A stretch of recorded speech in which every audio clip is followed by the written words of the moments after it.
Roger Horvath and Jeff Hetzler led the 30-car starting field to the green flag. Horvath took an early advantage over the Diet Pepsi Express, while the rest of the 320 field followed them behind into turn number 1. Hetzler looked real strong on this night, and on lap 10 going down the backstretch, he beat Roger Horvath into turn 3 to take the lead in his number 74. Brett Hearn was right behind, along with Jack Johnson and Bud Chrisman and Kenny Tremont. Chrisman would come up to challenge Brett Hearn in the Barker bus number 76, as Hearn moved into the second spot.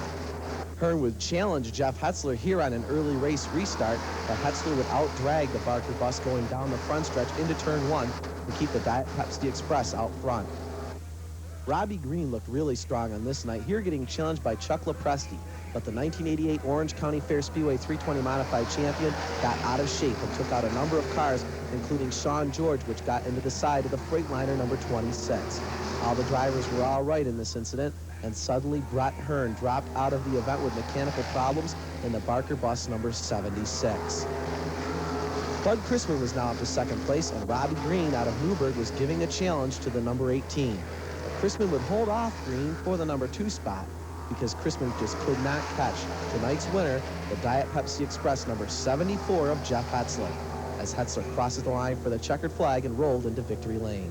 It feels great. I want to thank Smith Brothers, Diet Pepsi, Bob Wendland, Precision Engines for doing a fine job, the crew, the owners, and it's time for a nice cold Diet Pepsi. For the win, Jeff Hetzler received a brand new 1988 Monte Carlo courtesy of Chevy Underpricers. And the state modified champion, Richie Urich, sat on the pole with last year's track champion Brett Hearn on the outside. 56 big block modifieds lined up for this year's Eastern States 200, and 17,000 plus fans awaited the start of the second richest event on the dirt circuit. With Urich and Hearn leading the field down to the green flag, it was out and the race was underway, and Urich put the J.R. Roos Chevrolet number 10 into the front spot at the beginning, with Hearn and Bob McCready right behind, McCready driving the Billy Taylor-owned number 1. Last year's winner, Doug Hoffman, ran into trouble with Kevin Collins over in turn number 3, with both cars getting together. And turn 3 is where all of the action was early in the event. Here, Urich leads the field down, and watch as suddenly New Jersey's J.R. Krause in the Chamois Shine number 8 comes along and slams into the third turn wall.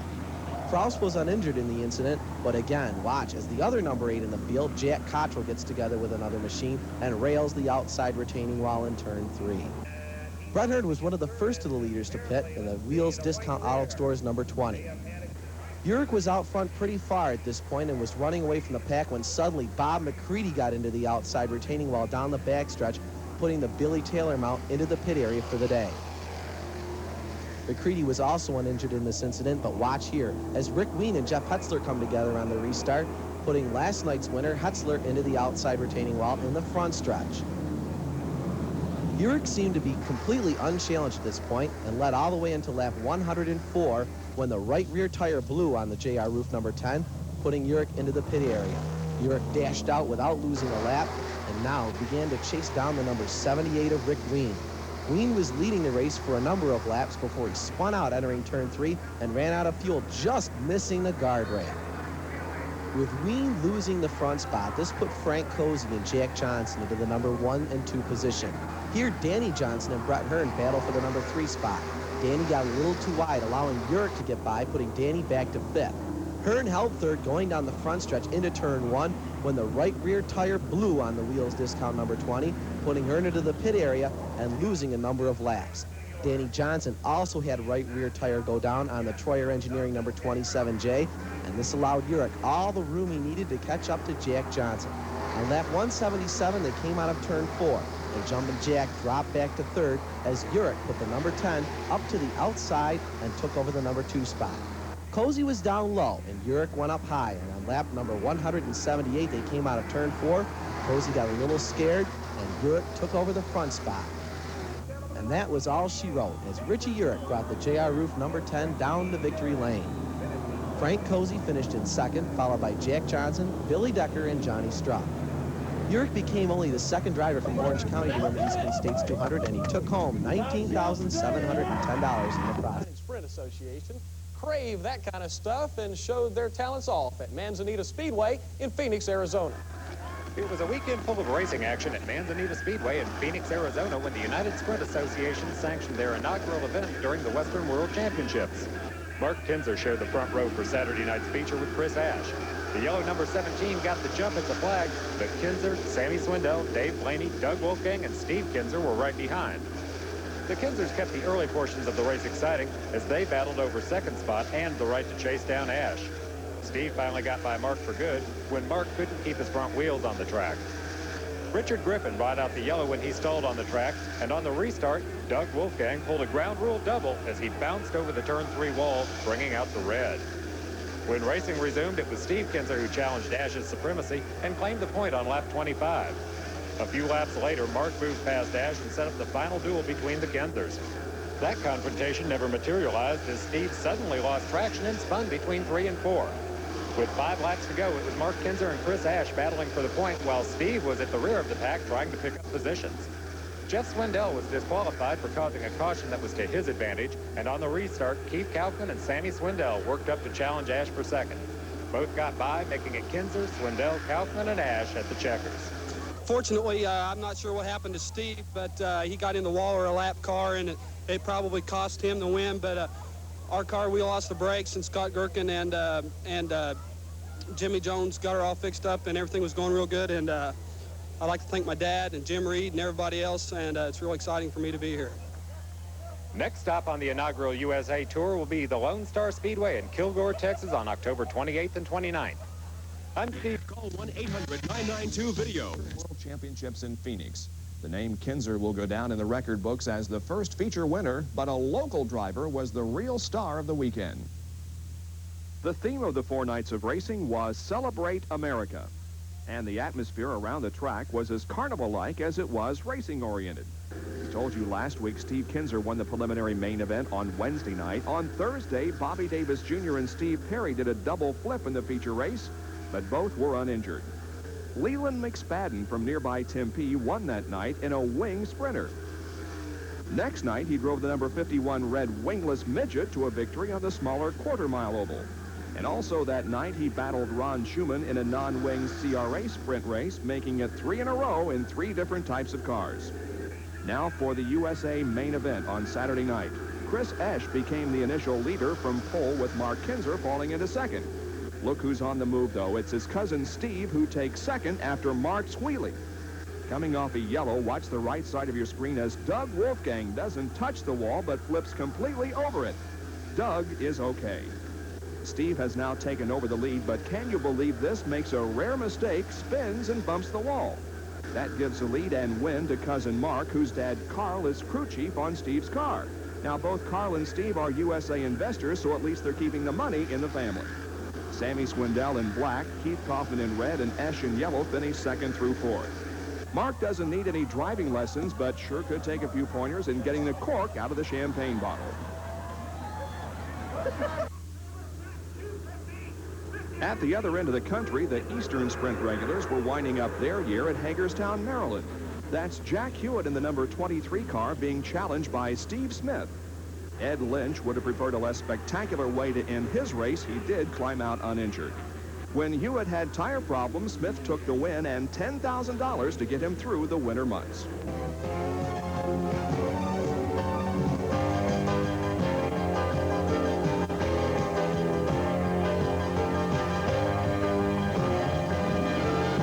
Final group photo, 1988, was soon coming to a close. They were ready, and Reggie Ruggiero was looking to move back into position number 1, a spot that Mike McLaughlin was currently holding, and in search of the most impressive title of them all, the title of being the champion on the tour. Mike Iwanitsko turned in the fastest time and was the Busch pole winner. As the field would pull away from the starting grid, the heads-up start would put Mike Iwanitsko and Doug Heveron in row number 1. The second row was just as impressive, with Tom Baldwin and Rod Spaulding, Ricky Fuller and Jay Hedgecock with row number 3. The field came down and went to green as Heveron would try to battle on the outside, but Mike Iwanitsko would set the pace at the front of the field. Suddenly, Heveron would have a flat front tire. He'd drop off the pace. Then Iwanitsko, the leader of the event, would have a flat left rear and head to the pits. Roger Hill would also head back to the pit area with car number 00. It was Rick Fuller now at the front of the field when suddenly Ken Woolley would have a problem with car number 40. As water seeped through the racing surface in turn 1, suddenly another mix-up. Jay Hitchcock would get in the water and spin. Reggie Ruggiero involved, and so wasn't Gary Myers. But Rod Spaulding would be the competitor that suffered the most damage, a severe shot to the wall, as Reggie Ruggiero would try to head back to the pit area, still in search of the point title. But the eyes and attention were suddenly in turn 2. Spaulding's condition was serious. The Lifestar helicopter was flown in, and Spaulding was taken to Duke Medical Center in Chapel Hill, North Carolina. On Tuesday morning, his condition was still considered as critical, as our prayers and our thoughts are extended to the friends and family of Rod Spaulding. When the field went back to green, it was Rick Fuller at the front of the field, but Tom Baldwin was chasing him down and really putting on the pressure. Fuller was in search of his second win in less than 14 days. Jamie DeMano was starting to show some life as he'd work his way up to the number 3 spot. And Richie Gallup, the strongest independent runner in the field, really was impressing the fans, working his way to the front of the pack. Jeff Fuller was running strong when he would get out of shape in the loose stuff, gather it back and contend right at the front of the field. Mikey Winitsko would come on strong and come back late, as Richie Gallup would get crossed up and go around with car number 50. Back to the front of the field, Jeff Fuller was showing some life, as McLaughlin would have a problem with the tire and drop off the pace. Brian Ross was also running towards the front of the field, impressively with car number 6.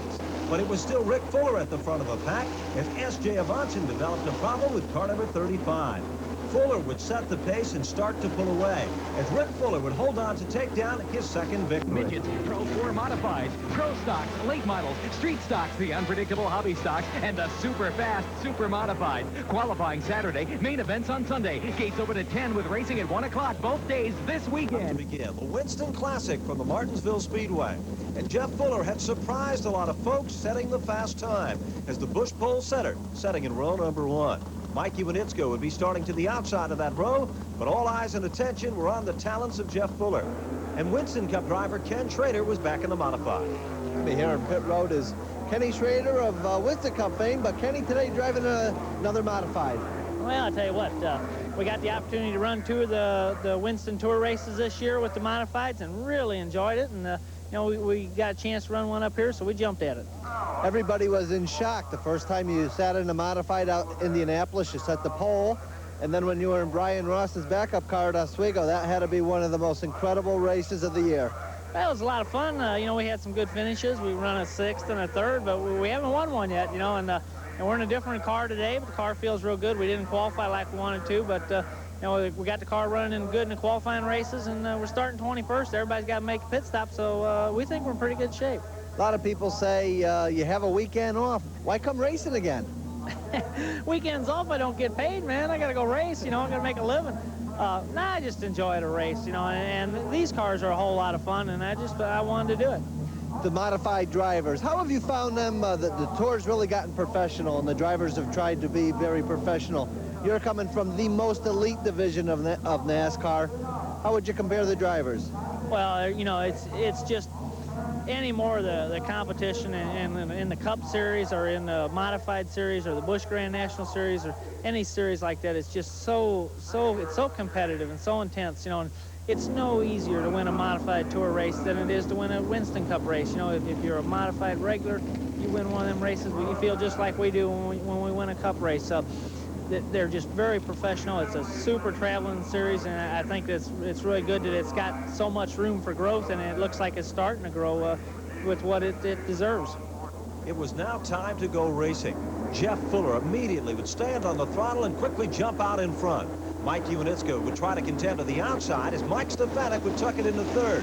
Reggie Ruggiero and Tom Baldwin would battle for the 4th spot. But back at the front of the field, Mike Iwanitsko had worked down low to the inside and would take over position number 1. Mike Stefanik would see the same door open up, and he would move to the bottom side of the racetrack and try to take over the 2nd spot from Jeff Fuller. Further back in the pack, Dave Rossetti's would move to the inside of Kerry Malone. Kenny Schrader would wait in the wings and try to work his way to contend. Suddenly a mix-up in turn number 3. George Kemp would be involved with Gary Myers with car number 4. Back down pit road, Mike McLaughlin, the point leader, and Reggie Ruggiero in for a quick pit stop. They would return. Mike Iwanitsko, former leader of the event, would come back out with fresh rubber. It was Jan Leedy now at the front of the field with Wayne Anderson running in second and Ken Schrader working his way back up to third. Reggie Ruggiero was holding down the fourth spot when Chris Ross would get crossed up. Tom Baldwin would make contact and get away as Jamie DeMena would go spinning with car number 99. Back down pit road, Jan Leedy would pit and rejoin the competition with Satch Worley. It was Ken Schrader now back at the front of the field. He'd set the pace with car number 14. But Ruggiero was moving in. He tried to work his way to challenge to take over the number 1 spot as Mike McLaughlin was right in the hunt with car number 12. Mike Stefanik had worked his way back among the top 4 cars when suddenly Randy Hedger would run up on the back of Tony Hirschman. Jamie DeMena would also go around with car number 99.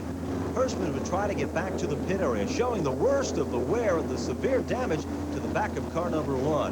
A flat tire would also be the story for Tony Hirschman. Then Ken Schrader, the leader of the event, would go to the pits with car number 14. Trouble would again develop as a caution comes out once again with Brian Ross getting involved and Mike McLaughlin. Ross would spin around and rejoin the competition. Mike McLaughlin had made contact with the wall. The story was also a flat left rear tire on car number 12. When the competition resumed, it was Reggie Ruggiero back in command, when Mike Stefanik would make contact in a move to take over position number 1 with a flat right front tire.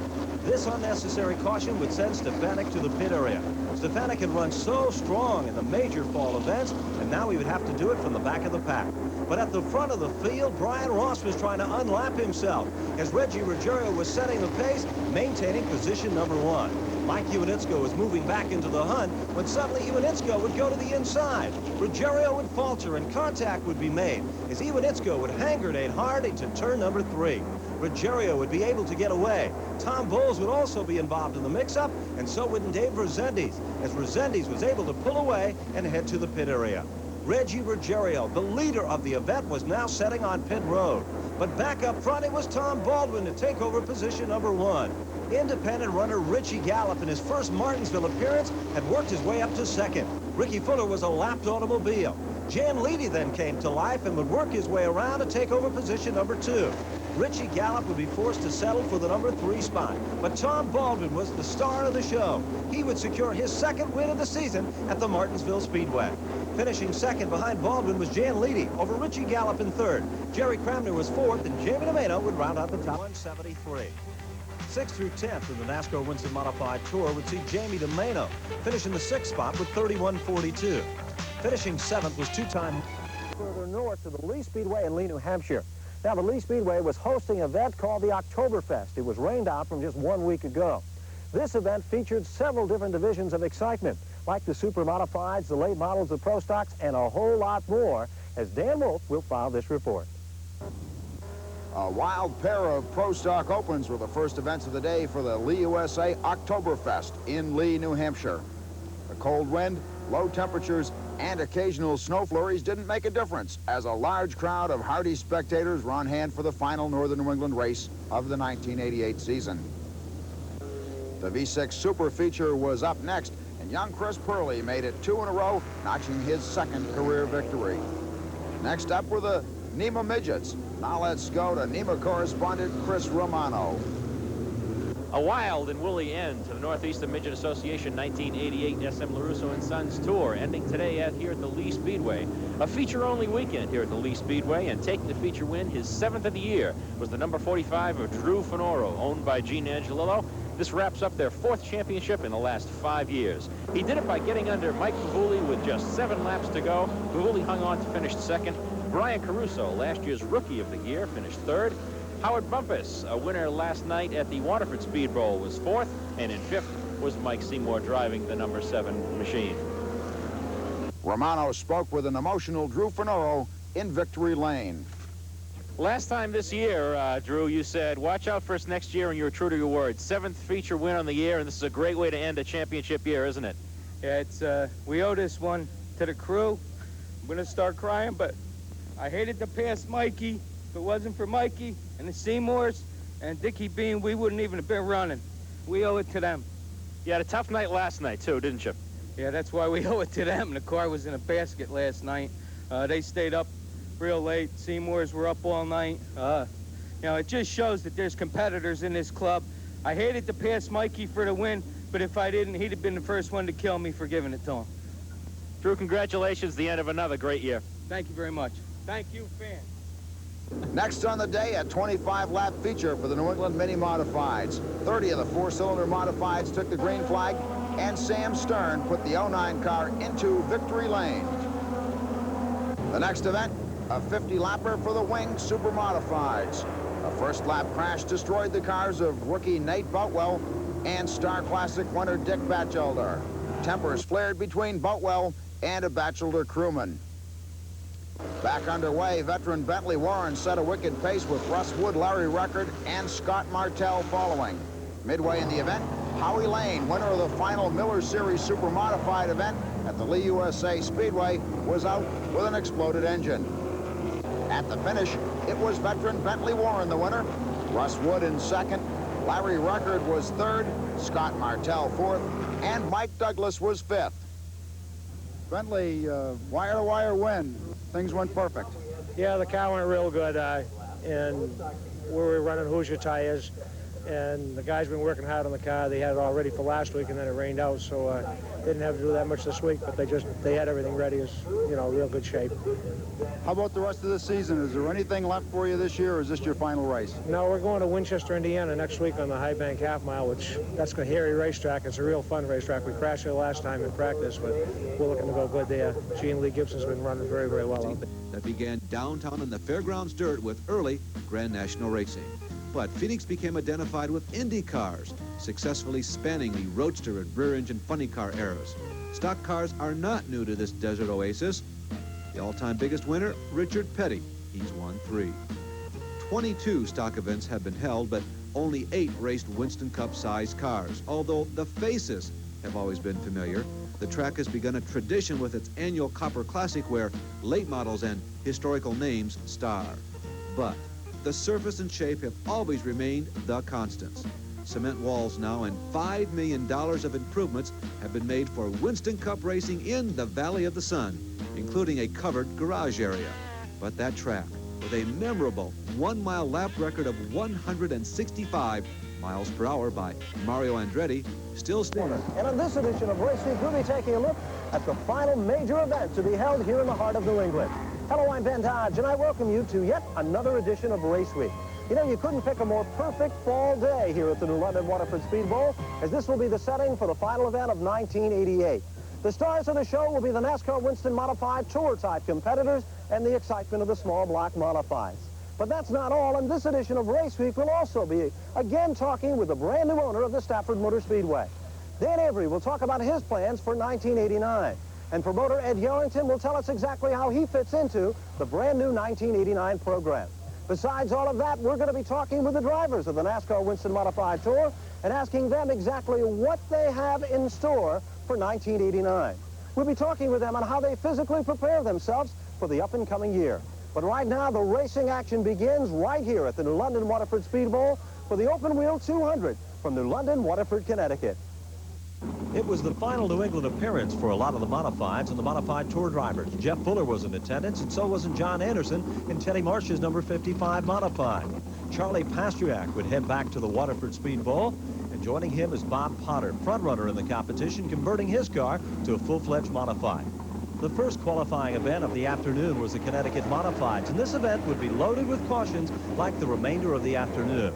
First caution of the day, Bobby Georgiades would get crossed up and go around and have a problem. Involved was George Greco and Richie Gallup. In the second qualifying round, Jerry Pearl would have a problem with Ricky Young, and this would kind of set the pace for the remainder of the qualifying events. John Mahoney and Larry Ross would come together and be involved in a mix-up, and perhaps the wildest crash of the afternoon was Jerry Pearl up on top of Ricky Young. Fortunately, both drivers were okay, and both cars were able to rejoin the competition later. Mark Lajeunesse would be involved in a mix-up with Jim Arrico, and both cars would suffer severe damage. But the Connecticut Modifieds weren't the only division to have a problem at the Waterford Speed Bowl. The qualifying rounds in the NASCAR Tour-type Modifieds were just as rough and just as tough. Teddy Christopher would have his problems in Bill Pelly's number 1 and go around. Involved in this mix-up was Jeff Fuller and Mike Stefanik. In the second qualifying round, Dan Watts would tag the wall down the front straightaway and make contact in turn number 1 with car number 82. The Long Island regular would come back and attempt to qualify for the consolation event. Brian Ross would return back behind the wheel of Bob Garbarino's number 4 and slam the wall hard in turn number 2, ending Ross's afternoon of competition at Waterford. But by the time the open wheel 200 main event came around, the very best in NASCAR modified racing were assembled on the racetrack. Paul McInerney, frontrunner at Riverhead Raceway, would be starting on the inside of the 1988 NASCAR Winston Modified Tour champion, Mike McLaughlin. The stage was set. The feature event was about to begin, and McInerney would try desperately to maintain the number 1 spot. But Mike McLaughlin would jump out in front. Jerry Cramner would try to hold off the pressures of Tom Baldwin further back in the pack. But all of a sudden, a mix-up would occur, as Ricky Summers would get a little bit out of shape with car number 9. Back towards the front of the field, John Anderson in the 55 was coming to the front when Mike Stefanik would spin down low. A mix-up with several cars scrambling on the racetrack. George Moose Hewitt would be involved, so would John Anderson, and car number 3 for Jamie the Jet Tomeno. Bobby Park would head back to the pit area with damage with car number 19. But when the competition would continue, Mike McLaughlin would still hold off the challenges of Paul McInerney. Further back in the pack, a new challenge would develop as sparks would fly as Ed Flemke Jr. would try to hold off Jeff Fuller. Up front, a little bit out of shape, Rick Holmberg goes around with car number 14 while contending among the top 5 positions. Holmberg will try to do it from the back of the pack as Mike Stefanik will suddenly head to the pit area with car number 37. Ricky Summers is trying to work his way back to contend up front. He'll get out of shape and cut a right front tire with car number 9. Wade Cole and Tim Glenn will scramble for position, sending water up on the racetrack while the field is under caution. But Mike McLaughlin is still the man to dominate the racing action up front when the field goes back to green. Further back in the pack, another problem develops. Ricky Fuller will tag the wall hard with car number 7. Involved in this one is Ed Flemke Jr. and Charlie Pastriak. Back towards the front of the field, there's a new challenge developing in the middle of the pack. Off the turn, down the back straightaway, a mix-up will occur. Jeff Fuller will get crossed up, and Jerry Cramner will come around and hit the wall hard. Richie Gallup will be able to manage to squeak away as Lloyd Agar is involved, Ricky Summers is involved in the mix-up, and so isn't Rick Holmberg. Cramner's car is the car that suffers the most damage as Jeff Fuller will head back to the pit area and be able to rejoin in the competition. Fuller's problem will be a flat right rear tire, actually no tire on the right rear of car number 21. Reggie Ruggiero is coming back to life, and he heads his way to the front of the field when Tom Baldwin gets crossed up off the turn. Paul McInerney moves back into position number 2 as Ruggiero is showing some talent working his way to the front of the field. But Mike McLaughlin is still in command of the event when Teddy Christopher gets up and into the marbles and makes contact with car number 1. Christopher's hopes of finishing among the top 5 will fall by the wayside. Rain will set in while the field is under caution, as Mike McLaughlin will be able to resume as the leader of the field when they go back to green. Mike Stefanik is also coming from a pit stop and working his way back towards the front, as Rick Summers is running among the top 5 cars when Reggie Ruggiero will go to the inside. Jeff Fuller has come back towards the front of the field as Wade Cole will tag the wall with car number 33. Cole will drop out of the competition and bring out yet another caution. Back up front, Mike McLaughlin still in command as Tom Baldwin and Reggie Ruggiero will battle for position number 3. Ruggiero picks up the spot on the outside as Jeff Fuller will challenge heavily in the outside groove. But McLaughlin has run a flawless race. He'll set the pace, still holding on to the lead as McInerney will work him over. McLaughlin will pull away and take down the checker. Finishing in second was Paul McInerney over Reggie Ruggiero in third. Tom Baldwin is fourth, and Jeff Fuller will round out the cutting to the outside. Greco would quickly jump out in front and try to set the pace at the front of the pack. The field would scramble for position as they try to work their way to contend among the top 5 cars. Further back in the pack, Reggie Ruggiero was coming to the front when Don Bonnell would go around with car number 1. Involved in the mix-up was Jimmy Broderick with car number 40, but no severe damage done here. Back up front, it was Teddy Christopher now in command. Greco was running in second, and Bo Gunning was trying to challenge on the outside when Greco would get crossed up, pulled down low to the center of the infield. John Anderson would get crossed up and go around, do a 360 and try to rejoin the competition. Contact would almost be made as car number 40, Broderick, would squeak by. Reggie Ruggiero would slam the wall in turn number 4, ending his day with car number 44. But John Anderson would again have another problem with car number 89. He would head to the pit area with severe damage, ending his hopes for the afternoon. While Ted Christopher was out in front, Ron Rocco was holding off a challenge when suddenly Rick Young would get crossed up. Rick Donnelly would manage to squeak by with car number 1. Backed up front, the action was still fast and furious as Donnelly would have the Ford to the inside and Ron Rocco would try to work the outside. Bo Gunning would move in, and the 3 would challenge for position number 2, when Rick Knapp would tag the wall hard off turn number 4 with car number 16.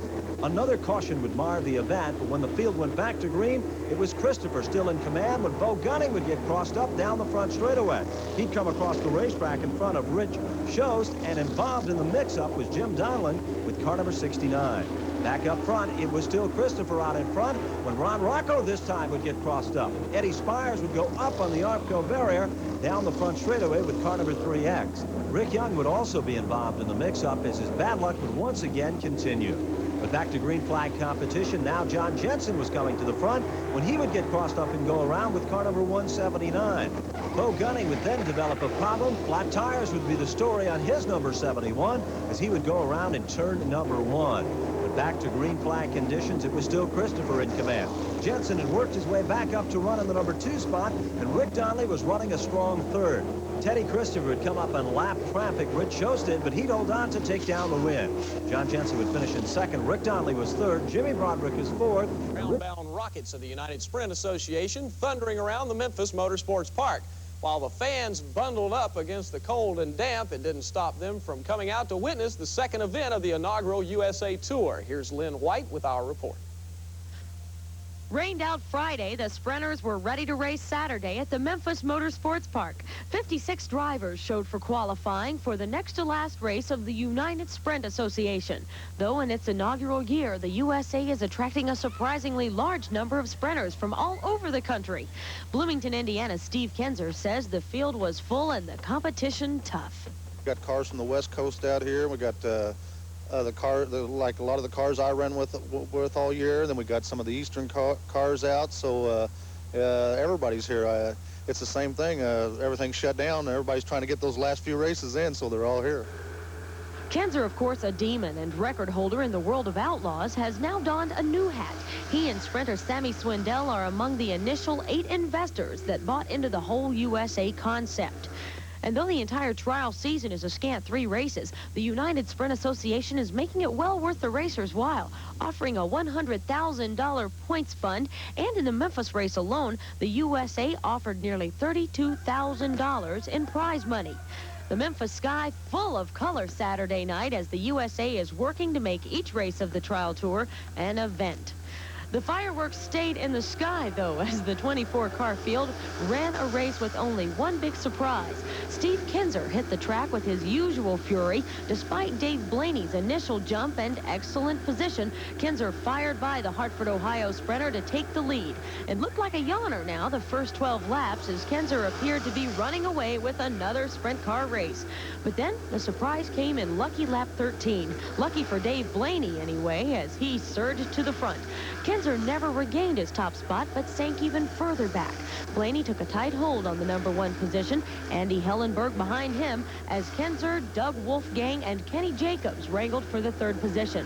When the fireworks came out on 35, it was to signal the end of the Memphis event, with Dave Blaney easily taking the win, a $5,000 purse, and a much-needed boost in the points race. Blaney talks about the battle with Kinzer in the early laps. Well, my part of the racetrack came in real quick. Within a few laps there, early in the race, it came in, and I shot by him, and I never saw him after that. I don't know where he was. Andy Hillenberg held on to 2nd, and rounding out the top 5, it was Wolfgang, Jacobs, and Kinzer.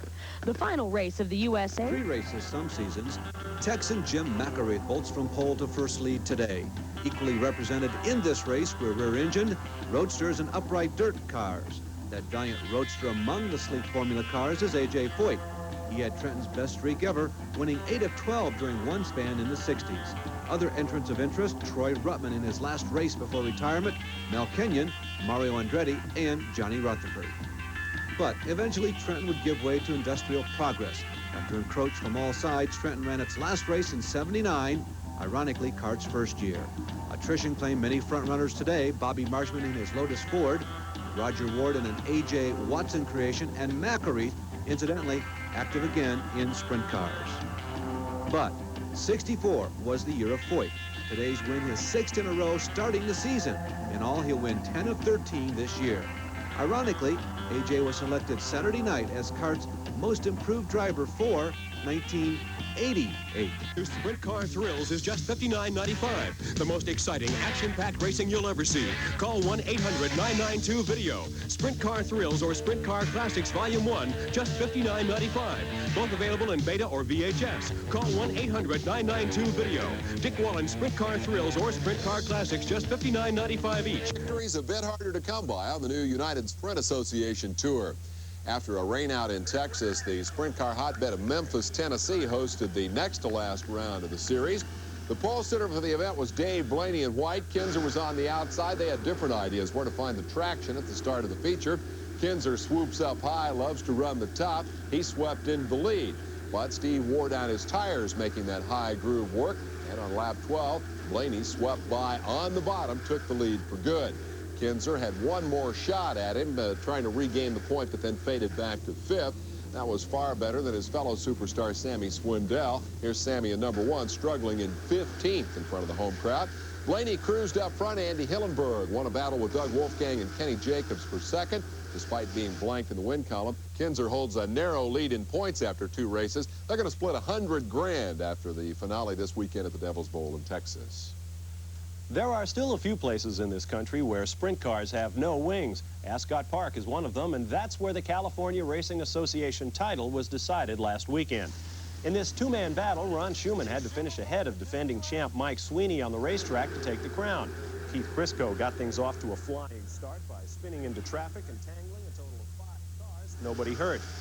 The restart finds Jerry Mayer in red, leading title contenders Sweeney and Schumann, but former motorcycle racer Eddie Worth reverts to two-wheeling on a track he knows well, then goes right on over. In fact, he flips right over Schumann's head into the catch fence, which makes a nice catch and won't let Eddie go. That's one to tell your grandchildren about Eddie.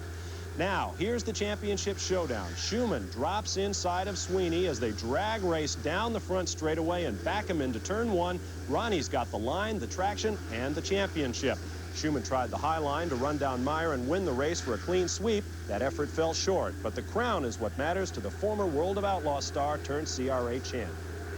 In a way, it's a step down to leave the World Outlaws because they are the premier racing group in the United States. I wasn't getting rich being gone 200 nights a year from home, so I've decided that... ...shop there that builds and fabricates race cars. The cars are sprint cars and midgets. The shop is called Gambler Competition, and we had the opportunity to take a look behind the scenes at Gambler Competition. And Mike Richardson shared with us what goes on for the Gambler operation. Well, Ben, we manufacture the complete sprint car here and a line of components for other types of race cars also that are used throughout the country and throughout the world. And we've had a banner year this year, and we've built more cars than have ever been built, I believe, by any other company in sprint car racing. Mike, before we take a walk around the shop itself and take a look at some of the cars and the different types of equipment that is fabricated in this shop, tell us a little bit about who are the drivers that have won major events that run the Gambler Competition. Well, the drivers, of course, there's drivers all across the country, but the names that come to mind, of course, are Steve Kinzer, who's the World of Outlaws national champion again this year. Dave Blaney, one of the top drivers on the Outlaw circuit, and Bobby Davis Jr., consistently the top runners in the World of Outlaws. We try from the ground up to make our cars better, both from the design standpoint and from the manufacturing and quality standpoint. And we feel that's the biggest edge. Visually, a lot of the cars look alike, but we take great pains to be sure our cars are the best all the way through it. Well, this is another building where we actually fabricate all the cars and parts. And this is the weld shop where the cars are finally finished. But I'd like to start back at the back and show you where the cars actually begin. So.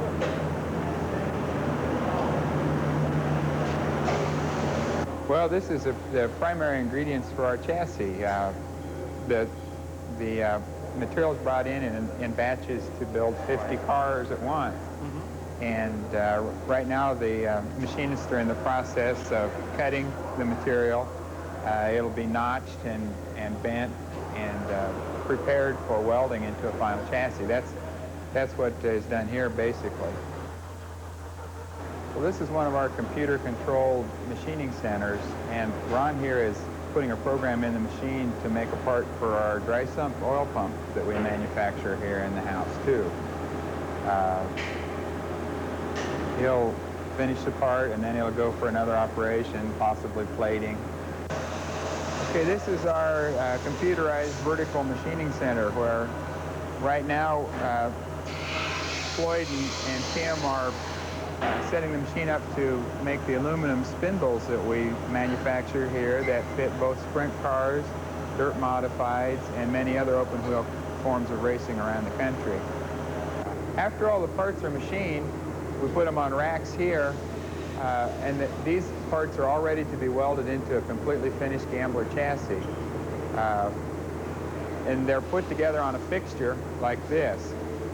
And this is the start of a car right here. You'll notice the extensive fixture that holds all the parts in exact alignment while the welder welds them. Our welders are all certified. They use the latest in welding equipment and processes to ensure the strongest and toughest welds anywhere in the racing industry. Well, this is the final stage in the finished assembly and welding of one of our chassis. And this car has just come off the assembly jig where both halves of the car are actually put together. And right now Dave is trial fitting a motor. Every car has a motor fitted in it to check the fit and to be sure that all the motor mounts are in the proper place and that the racer won't have any trouble when he goes to assemble the car. And that's like every other piece on the car is put on with the fixture to be sure that a racer can buy any part from us and it'll bolt right on his car without any modifications or changes. What you see here is the finished product, and this car is just like the car that Steve Kinzer drove to his 9th World of Outlaws Championship this year. It's, of course, had countless hours of preparation and massaging that have gone into it, but it's the car that's built right here at our shops. Although there were only three events run, the fans saw plenty of great action as the big names in sprint car racing diced for $100,000 in point fund money. The 1988 USA Sprint Series concluded with one of the best races of the year as Hill Overton files this story. Fireworks lit up the Texas sky Saturday night when the United Sprint Association completed their inaugural tour at the Devil's Bowl Speedway in Mesquite. Steve Kinzer and Eddie Gallagher paced the field to the flag, but when the green flew, so did Kinzer, while the rest of the pack sorted itself out. Doug Wolfgang worked himself into second on the fast half mile, but Bobby Davis Jr. wanted a piece of that action. Davis made his move coming out of 4 to power past Wolfgang and go after Kinzer. Nobody works traffic like 9-time World of Outlaws champion Steve Kinzer, but Davis stole a page from the master's book when he moved inside and into the lead coming out of the second turn. Just a lap later, Tommy Estes Jr. spun going into 1, and Kinzer taught Davis another lesson in traffic avoidance as he reclaimed the point. With the field again bunched for the restart, Steve had clear sailing up front as he looked to take his first USA checkers. Greg Woolley threw a monkey wrench into the works when his spin in 1 brought out the evening second caution. Showing his championship form when the green flag waved, Kinzer again blasted into the night, building a big lead over second place Wolfgang. Doug, meanwhile, was locked into his own battle for position with last week's winner at Memphis, Dave Blaney. Blaney took over the second spot with a move to the inside as the pair exited 4. But Doug took the position back for good half a lap later. With time running out, Wolfgang was intent on reeling in Kinzer, but he was going to need help to do it. That help came when Kinzer caught the back markers in turn 3 on the next to last lap. Doug moved to the inside of Steve through turn 4 to take the lead and the white flag, and rolled on to become the 3rd different winner in as many races for the new United Sprint Association. Right from the start, I thought I was equal, but I could never really get enough momentum build up without slipping up in the wrong part of the track and losing what I had, and he was ahead. And then Davis got by me. I got out there at the wrong place, and he got by me, and then I just had to settle down and drive, and I found another spot on a racetrack that they weren't running, and I got by him. And then I just got hooked up tight at the end, and he slowed for a lap car at one point, and I just got by him.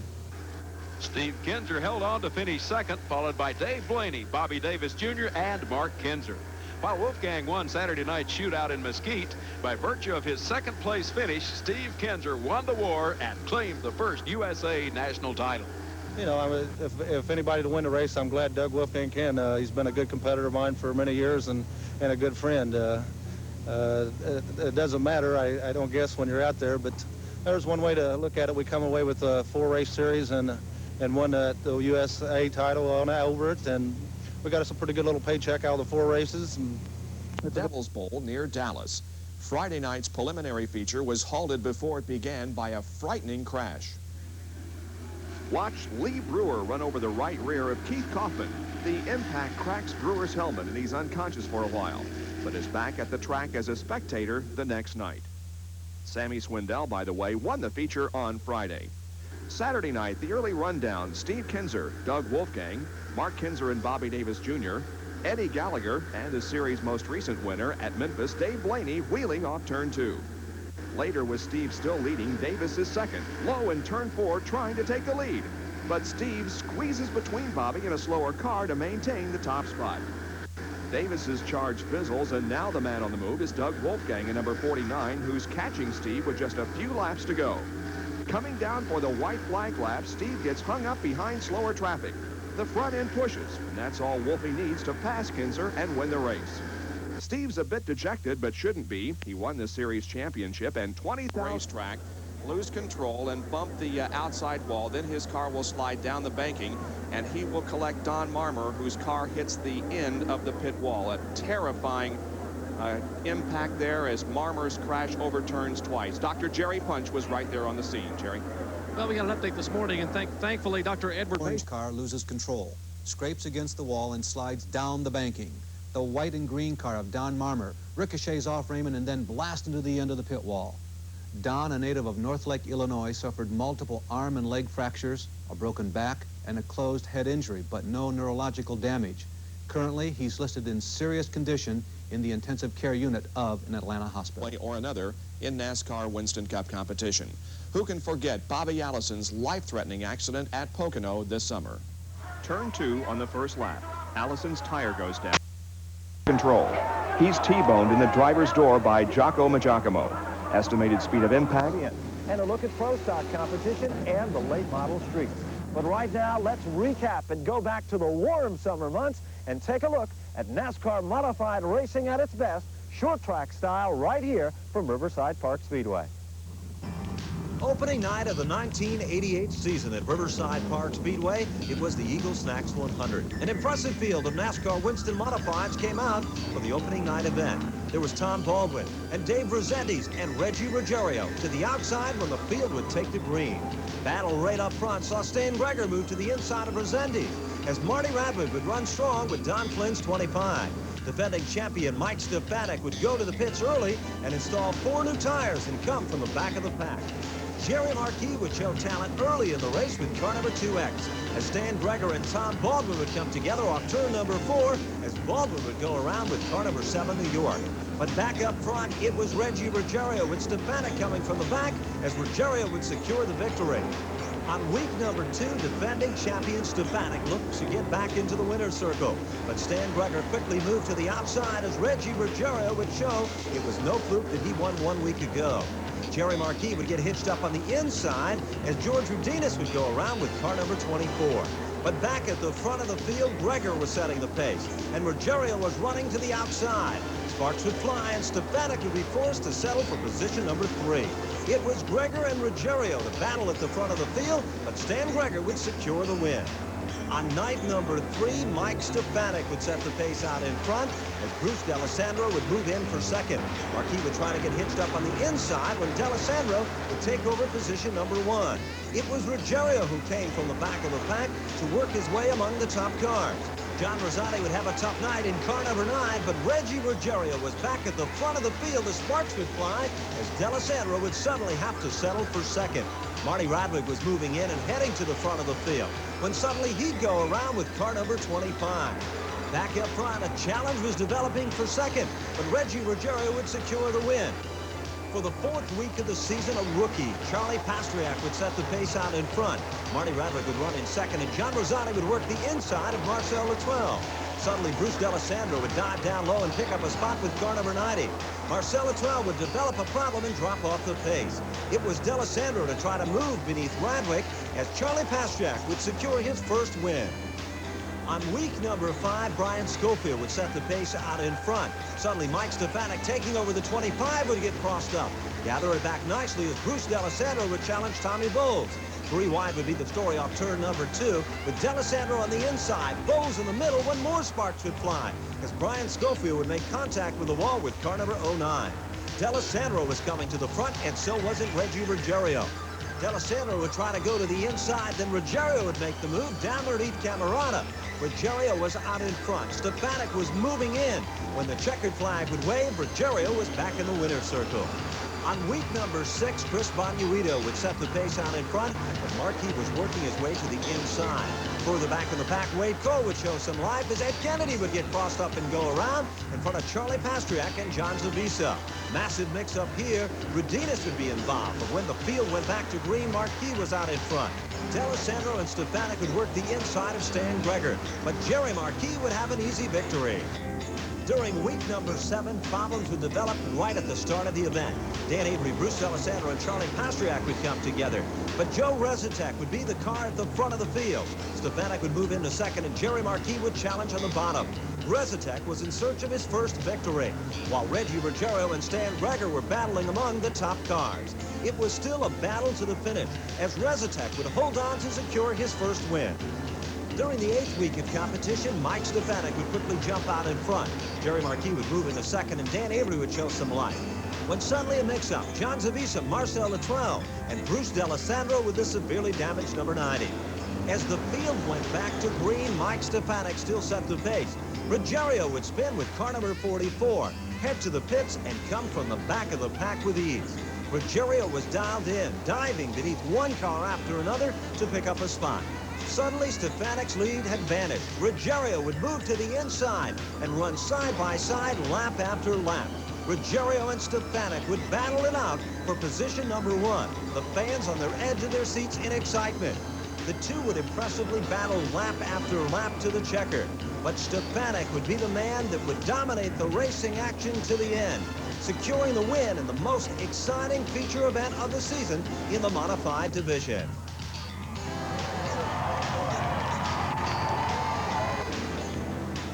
On night number 9, John Zavisa with a 340 would jump out in front, as Charlie Pastriak would run second. John Rosati would work his way to the front and try to contend, when suddenly Pastriak would go around with car number 5. But back to racing action at the front of the field, Reggie Ruggiero was coming on strong, and he'd move to the inside of Zavisa to take over the number 1 spot. While this was happening up front, Mike Stefanik was coming to the front of the field. Down beneath Stan Greger, he'd pick up yet another spot, as Ruggiero would secure the victory. On night number 10, it was Eric Leclerc to jump out in front as Fran Coulson would try to move in the opening laps of competition. Reggie Ruggiero would be involved in a mix-up, and so would Mike Stefanik, as both would have to come from the back of the pack. It was Ruggiero to go to the outside of D'Alessandro to work his way into second. As Charlie Pastriak was out in front, Ruggiero would take back the lead and secure the win. Jerry Marquis was looking for yet another victory. As Rick Summers, the rookie, would work the outside groove, Bruce D'Alessandro would show some talent and work his way into second. It was Ruggiero to make contact with D'Alessandro in another controversial night at Riverside Park Speedway, as D'Alessandro would run to the pit area after Reggie Ruggiero. While heated action was occurring in the pits, the heated action continued on the racetrack, as Jerry Marquis would secure yet another victory. On night number 12, Roy Seidel would quickly set the pace in the early laps, then suddenly develop a problem getting loose on the high side. It was Reggie Ruggiero back up front as John Zavisa and Brian Schofield would battle it out for the 340 bonus. Bruce D'Alessandro would have a tough night with right side rubber, the story, and so would Dan Avery with an inside flat, but Ruggiero would take down another win. On the 13th night of the season, it was Bruce D'Alessandro out in front. As Mike Stefanik would start to hunt him down, Jerry Marquis would move in. The two would battle into turn number 3. Stefanik on the inside when D'Alessandro would come down, as Jerry Marquis would go by to take over position number 1. As Stefanik and D'Alessandro would work their way to the front, more controversy would develop. As Charlie Pastriak, Mike Stefanik, Bruce D'Alessandro, and Stan Greger were involved. But Jerry Marquis would take down another win. It was Mike Stefanik on the 14th night to run towards the front of the field when Dan Avery would get crossed up and go around. But Bruce D'Alessandro would take down his first win of the season. The 15th night of competition saw Stan Greger finally get some luck to set the pace at the front of the field. Charlie Pastriak and Brian Schofield would come together as Mike Stefanik would manage to squeak by. Mike McLaughlin would have a tough night with car number 12, but Stan Greger was the star of the show, and he would take down his first win of the season. The NASCAR Winston Modified Tour came to Riverside for a Wednesday special event. Mike Stefanik and Reggie Ruggiero were among the shining stars, but Brian Ross would quickly work his way to the inside to move to the front of the pack. It was Ross who ran so impressively with car number 6 to work his way to the inside of defending champion Mike Stefanik. Brian Ross would set the pace out in front to secure an impressive victory for the NASCAR Winston Modified Tour. The 16th week of competition was a doubleheader. Initially, right at the start, problems would develop. Involved in a freight train situation was Charlie Pastriak, D'Alessandro, Marquis, Schofield, and more. Reggie Ruggiero would also have his share of problems. As Charlie Pastriak and John Rosati would battle at the front of the field, Pastriak would be out of the event with car number 5. It was back to racing as usual as Ricky Summers would work his way to the front of the field. Summers, in search of his first win, would tangle with Stan Greger, but securing the win would be John Rosati with car number 9. During the 17th week of competition, Teddy Riggett would try to run to the outside, but Reggie Ruggiero would be dialed in to take over the lead on the inside groove. Greger and Ricky Fuller would battle it out when John Babalanca would go around just in front of the leaders. Jerry Marquis and Teddy Riggett, who were running among the top 3, would have their share of problems, but Ruggiero would take down the win. Week number 18 saw Bruce D'Alessandro and Wade Cole initially battle on the start. Suddenly, Cole and Avery would come together and contact would be made. But back up front, it was Marquis to set the pace to secure yet another win. For the 19th week, it was a battle right from the start. Dan Avery to the inside of Wade Cole, as Marcel Latour would have a problem as Charlie Pastriak would spin. Jerry Marquis and Joe Rezatek were coming to the front of the field as George Kent would have a tough night with car number 26. It was Bruce D'Alessandro and Reggie Ruggiero that battled to the checker, but D'Alessandro would take down the win. The Winston 200 was week number 20, and Jerry Marquis and Ricky Summers would battle and set the pace for position number 1. Summers on the outside with Marquis down low. Then Bruce D'Alessandro would work his way and try on the inside late in the event, but Marquis would take down the win. Night number 21, Ricky Summers on the inside of Richie Gallup. Gallup would set the pace out in front as Summers would get crossed up, come back across the racetrack in front of Mike Stefanik. Reggie Ruggiero would squeak by, but for Stan Greger and Tommy Bowles, it was the end of their night. But Richie Gallup was the man out in front, looking to secure his first modified win at Riverside Park Speedway, and he would take down the victory. The final night of competition, Jerry Pearl to the inside of Mark Farino, as Farino would go around with car number 10.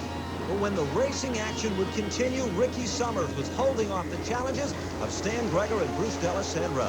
Summers would run the outside as Greger would work his way down low, when suddenly Gregers and Summers would come together and Greger would drop out of the event. But back to the front of the field, more problems would develop. Fran Jr. Colson would lose an engine with car number 4. Bruce D'Alessandro, Brian Schofield were involved in the mix-up. While Dan Avery was out in front, Rick Summers and Bruce D'Alessandro were battling for second. D'Alessandro would run Summers wide as John Rosati would squeak by. As Dan Avery would secure his first win of the season, Reggie Ruggiero, the 1988 Riverside Park NASCAR Winston Racing Series champion with 7 feature wins. Rich's most prestigious event on the CRA season. Yet series champ Ron Schumann has never won the event. In its 11 years of existence, the winningless Rocket always puts on a good show for the California fans, and Saturday night's action was no exception to the rule, as Janet King reports.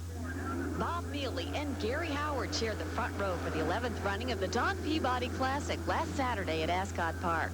Howard shot into the early lead while Mealy used the first couple of laps to slip from second to fourth behind Leland McSpadden and Eddie Worth. CRA champion Ron Schumann worked his way into contention when Billy Felsey crashed in turn 2, bringing out the red. At the restart, it was Howard and Schumann in one duel, while McSpadden and Worth battled for third. Schumann was attempting to make his move on Howard when Charlie Zabinski went for a wild ride down the front stretch, again halting the racing action. When racing resumed, Eddie Worth decided he'd join the battle for the point, making it Howard, Schumann, and Worth 3 wide at times. Ronnie finally got the jump on lap 10 as he moved to the inside of Howard, coming out of 4. Worth claimed second with his inside move through turn 2. Jerry Meyer moved up to challenge McSpadden for third in some of the best racing of the night. Meyer finally claimed the position with an inside move coming out of 2. Meanwhile, Ron Schumann was collecting the leader's share of the lap money posted for every circuit, including $1,000 bonus money for leading lap 30. On lap 44, Mealy and Stacy Helms got together in turn 3, bringing out the final caution and setting up a 6-lap dash for the checkers. On the restart, Schumann again built a commanding lead, leaving Worth and Meyer to battle for second. Eddie held his position while Leland McSpadden worked back to bump Jerry Meyer back to fourth on the final lap. It was an elated Ron Schumann who took the checkers for his first ever Peabody Classic victory. We had the car hooked up too tight. We had the front end a little high, and, we were trying to be fast the last 20 or 30, and we were suffering a little the first 20. Ron Schumann will attempt to make it a sweep Thanksgiving night when he again runs Ascot Park, this time in the USAC midget cars. We'll have a full report on that action on next week. Paced the field last Saturday when the USAC Jolly Ranchers Candies Midget Series opened up their 1989 season in Peoria, Illinois. Running indoors may allow winter racing, but the drivers found the concrete surface slippery in the early going, making conditions a bit tough. With everyone finally settled in racing, it was Hines on the point, followed by Kenyon, Kevin Potter, Barry Reed, and Sam Eisenhower. While racing on the flat 10th-mile layout was difficult, it wasn't impossible, as Russ Gamester and Kevin Olson eventually picked their way through traffic to run 4th and 5th. Olson couldn't hold his spot for very long before spinning to bring out the yellow. At the restart, it was again Hines and Kenyon up front, while Eisenhower, Reed, and Gamester duked it out for third. On lap 30, Hines guessed wrong when trying to pass a back marker, and Kenyon led a parade of cars underneath the Indiana native. Sam Eisenhower was running a strong third, but his tangle with Jim Mahoney ended his hopes for a top 5 final in the 100-lap feature. When racing resumed, it looked as if someone had given the command to circle the wagons as Kenyon, Reed, and Gamester led a single-file procession inside Carver Arena. With passing at a premium, some of the drivers started using less than subtle messages to the competition that they wanted by. But no one would deny the winningest driver in USAC midget racing history is first indoor win in over 12 years, as Mel Kenyon claimed the checkers for the Illini Grand Prix. The indoor races normally have a good outside groove as well as an inside groove, but the track started out very slippery tonight, and we had to really work into it. I adjusted the car wrong, and I had to set the car differently, and I had to wait for my tire to heat up. And so once everything got going, we were in pretty good shape. Barry Reed finished second, followed by John Myers, Mac McClellan, and Jerry Pearl would go spinning with the number 33. It was Ted Christopher and Bo Gunning to battle at the front of the pack, but Ron Rocco and Bob Potter weren't letting them get out of his sight when Rocco would slide down through the front straightaway area, rejoin the competition to come from the back of the pack. It was then Ted Christopher and Bob Potter battling for position number 1, with Bo Gunning patiently waiting in the wings. The two would run side by side, with Christopher taking advantage and taking over the number 1 spot. Potter was right there to contend, but at the wire, it was Ted Christopher. Heavy rains forced the postponement of the next 3 events, but finally the first Friday night of the season would be run. Running up front in the competition was Jimmy Broderick, and he'd get crossed up. Anderson would go up on the Broderick machine, and Chuck Doherty would also be involved with car number 0. But back in the front of the field, they'd be scrambling when Bernie Singer would slide down through the infield. Richie Gallup would also have the same type of problem, but managed to come from the back of the pack. There was a new battle up front as Mike Paquette looked like a sure winner with car number 4. Then Paquette would drop out of the competition early. Richie Gallup would have a tough night and end his host of running at the front of the field. It was then Georgitis who set the pace out front when Jim Broderick would tangle with Bo Gunning. The two would go sliding down low, but the action would still continue at the front of the field. It would be a race right down to the wire when suddenly Pat Chambrella would get tangled up. Suspension damage, the story here. Mike Capacetti had worked his way to the front, then he would go spinning. Wendell Kilcollins and Bo Gunning would be involved. Then another mix-up, Georgitis and Jerry Pearl. But Ted Christopher set the pace to take down yet another win. Race number 3, a makeup event from a rained-out event back on 5-13. They'd be 3 wide immediately in the middle of the pack when the field would go to green. But up front, Jerry Pearl was starting to pull away. As Larry Ross was looking strong, a wild mix-up would occur again in the turn, involving several of the front-running cars. Jeff Berry was setting the pace out front, and Richie Gallup and Bo Gunning was really starting to work him over. But Berry would take down the victory. Night number 4 in the competition, Scott Gorman and Bernie Singer would come together. George Godoskas and Jeff Berry would also be involved in the mix-up. But back at the front of the field, more racing action when Larry Ross would get out of shape, but Bo Gunning would take down the victory. For the 5th week of competition, once again, havoc would strike initially on the start. John Jensen and Mike Christopher would come together, but would be okay and rejoin in the competition here. Jimmy Broderick and Jeff Berry would come together. As Berry would go down the front straightaway with severe damage to car number 22. But back at the front of the field, it was Bob Potter and Bo Gunning chasing down Mike Christopher. As Chuck Doherty would get out of shape, slam the wall, and come back across the racetrack. Involved in the mix-up also was Jack Healy and Willie Hardy with car number 22. Bo Gunning, who was also out of the competition. As the action shifted back to the front of the field, it was Ted Christopher setting the pace up front. He would hold on to take down the victory. The 6th week of competition saw drivers change. John Anderson would take over Teddy Christopher's ride. Back at the front of the field early in the event, Richie Gallup would go around. But John Anderson would hold off the challenges of Bo Gunning to take down a victory. On night number 7, Gary Leach would get crossed up with car number 64. Larry Ross would also be involved in the skirmish here as Bob Potter would work his way to the inside. But Ted Christopher was back in command behind the wheel of car number 13, setting the pace at the front of the field. As Jerry Pearl and Bob Potter were also working their way to the front of the pack. But at the checker, it was Christopher back in the winner's circle. The 8th week of competition saw Jerry Pearl quickly go to the outside with car number 33. Towards the front of the field, the action was at its best as Christopher would go low. Georgitis would tag the wall. Then suddenly, Rick Donnelly would have a problem with the Ford, the Bill Flynn Racing Engine's number 1. More problems as Christopher, the leader, would be involved with Gary Leach with car number 64. Back up front, John Jensen would go around. Jerry Savage would avoid the spinning Jensen. But back at the front of the field, Jerry Pearl was holding off Ron Rocco. But to the checker, Berry would slide to the infield, but Pearl would take down the win. The next week of competition saw Larry Ross go to the outside when a mix-up would occur right at the front of the field. Dan Bucray was involved, and so wasn't Mike Christopher. Jerry Pearl was coming on strong as Gary Leach would develop a problem, as Bob Potter was looking for the point title. Working his way to the front of the field as Jensen would take down the victory. Week number 10 saw car number 21 for Willie Hardy to spin off turn number 4 initially on the start. Later in the event, Ron Rocco would be involved in a wild mix-up, as Mike Christopher would have his share of problems to the inside. But brother Teddy would take down yet another victory. The 11th week saw Mike Christopher quickly work his way to the front of the field with car 82. Chuck Doherty would hold off the challenges of brother Teddy Christopher. But late in the event, Ted Christopher would take over the lead from his brother Mike. All of a sudden, Jerry Pearl would get down low. Then another mix-up. Dave Gallo would slam the wall hard with car number 38. But when the competition continued, it was Ted Christopher, again in the winner's circle. The 12th night of the season saw Mike Capacetti quickly jump out in front with car number 1.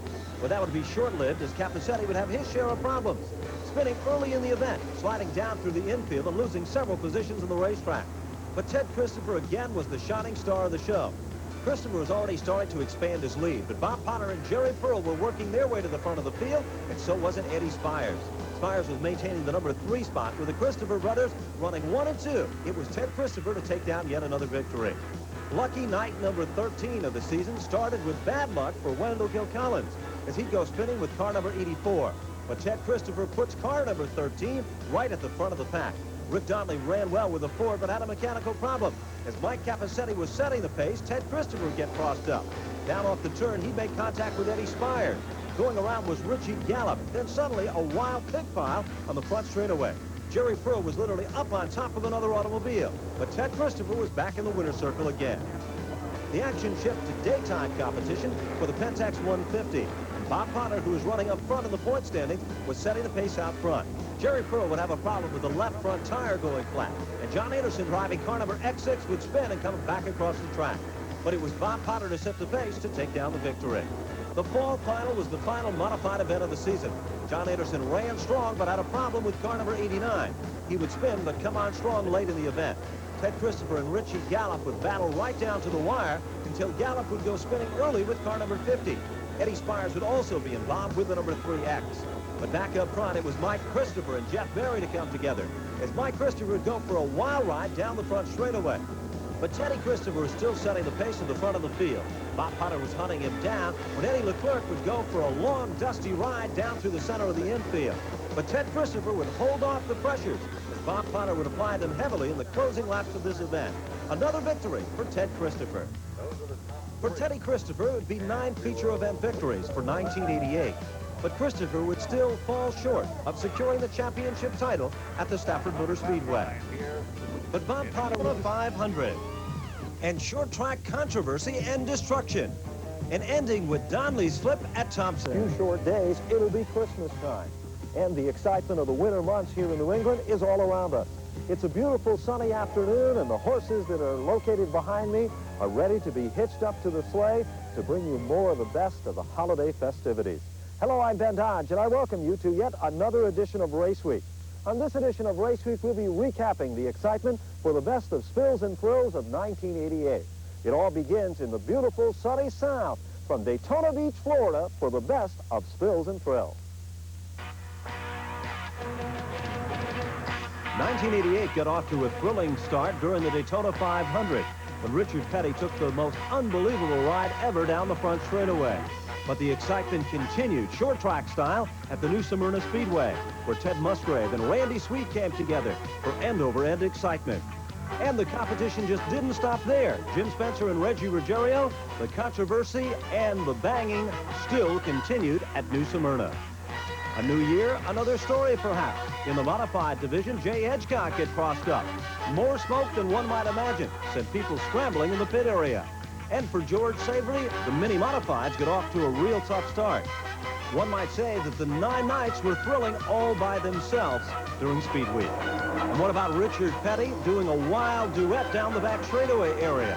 He'd go around and around again as Jimmy Horton showed his talents on asphalt while running in Winston Cup competition. Perhaps the most frightening crash of the season occurred as J.D. McDuffie's car erupted as a fiery ball. McDuffie would try to still hold the car down and bring it to a stop in the center of the infield.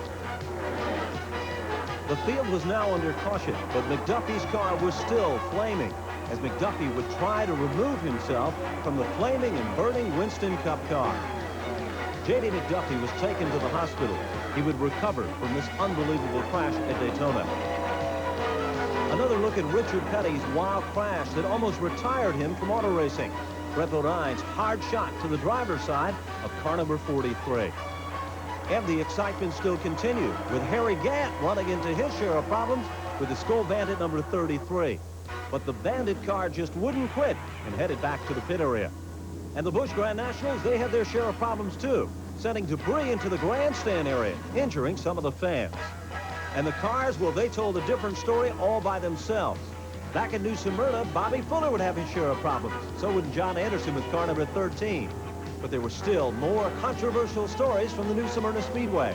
Stacy looked impressive, and Savory got punched all around with car number 21. And the late models, they put on the same type of excitement, and so did the modifieds, as Dick Trickle slammed the wall hard.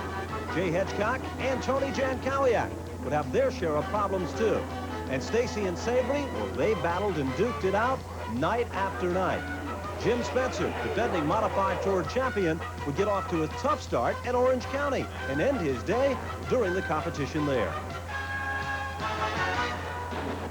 The season warmed up at the Orange County Speedway for the first race of the year. Brian Ross and Reggie Ruggiero were looking good when Frank Fleming got crossed up. Tommy Bowles would squeak by, and so would Mike McLaughlin. Stacy Compton was looking good for a while in the late models. And at Martinsville, more problems. Carl Pastriak and Phil Smith and Ed Plemke Jr. would be involved in this one. And Brian Ross, he wouldn't get off to a good start. Later in the event, more problems developed. Ronnie Shepard with car number 34 and Wayne Edwards with car number 48. And the controversy still continued, as Dale Jarrett would have his share of problems with car number 32. And trying to keep it nice and low, well, Elton Sawyer found problems in doing just that with the Monte Carlo SS. Jim Spencer changed his color to red, and Hensley and Ottinger showed that the Battle of the South in the war was still on. At Riverside Park Speedway, more problems, this time for Tom Rosati. The Sizzler got heated up for George Gadauskas at Stafford. And at Riverside Park Speedway, George Rodinas would back into the wall in turn 1. Glenn Cusack would get off to a tough start at the Lee USA Speedway for the Act Course Tour. Bub Bilodeau would discover how tough the cement wall would be. And Claude Leclerc, he'd have the same type of a problem with Russ Erlin. And Jamie Aubie became hot stuff with car 41. And while Mike McLaughlin was trying to expand his point lead, Reggie Ruggiero had a problem with Mike Iwanitsko with car number 36. Lloyd Agar would slam the wall hard off turn number 4, literally shearing off the right side of car number 78. And the competition and the excitement would continue. Another mix-up would occur with John Redding, tagging the front straightaway wall at Thompson during one of the major qualifying events. A problem on the restart sent Dave Resendiz, causing a chain reaction. Involved were Reggie Ruggiero and Mike Iwanitsko. And Tommy Bowles and Ricky Fuller, they too would have their share of problems initially in the start. George Kent and Tom Baldwin duked it out during the closing laps, and then duked it out down on pit road. And the pro stocks, well, they sheared off the fiberglass pretty much on a regular basis. And Tizzy really created a tizzy with Rosenfield down the back straightaway. Short track excitement at Riverside, Marcel Luttrell would get crossed up and cause another one of those chain reactions. And in the pro stock division, Teddy Hebert, Wayne Carroll, and more would come together in turn 1. And even a champion like Tom Fern would have an off night. And speaking of off nights, the street stocks at Riverside had several of them during the course of the season. Gary Fermani would go around and Bobby G would get tangled up. At Beach Ridge for the Coors Tour, Bub Bilodeau and Carlton Rovey would come together. Jack Bateman and Pete Rondeau would also have their share of problems, as Jean-Paul Cabana would make contact but be able to get away. And back at the Martinsville Speedway, Jerry Cramner would have his share of problems. Tom Baldwin was looking impressive in expanding his lead out in front, when 8 cars would lock horns and get crossed up all together, blocking the racetrack just off from the turn. At the Waterford Speed Bowl, new pavement would be the story, but for some it would be real tough to get used to. And for others, it was just tough to get around Waterford, like Bob Potter, frontrunner and former New London Waterford Speed Bowl champion. Drift up wide and the wall will literally suck you in at the Waterford Speed Bowl. And more pro stock controversy and excitement, the M6, Chris Kilpeck and Bob Sokolowski. And Al Flynn will try to hold on down the straightaway and through the turn. The super modifieds were super at Thompson, and Steve Goya would go around with car number 9. Jeff Berry would literally mow the grass at the Thompson Speedway down through the center of the infield area with car number 22. And Ron Rocco, he'd light him up coming off turn number 4 and take that long, safe slide.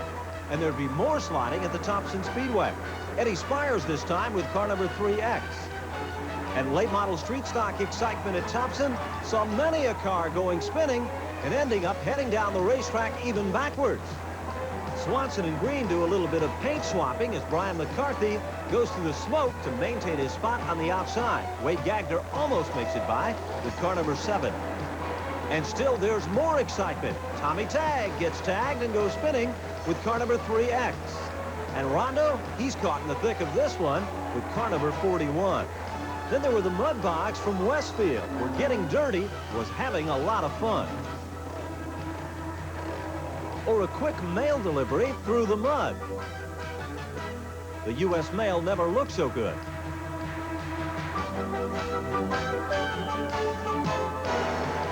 Back at Riverside Park for Rewide, Tommy Bowles, Brian Schofield, and Bruce D'Alessandro. Teddy Hebert would have a tough night of it. Joe Nimorowski would have his share of problems, and Johnny Lumbo Jr. would cut a tire, but would be okay.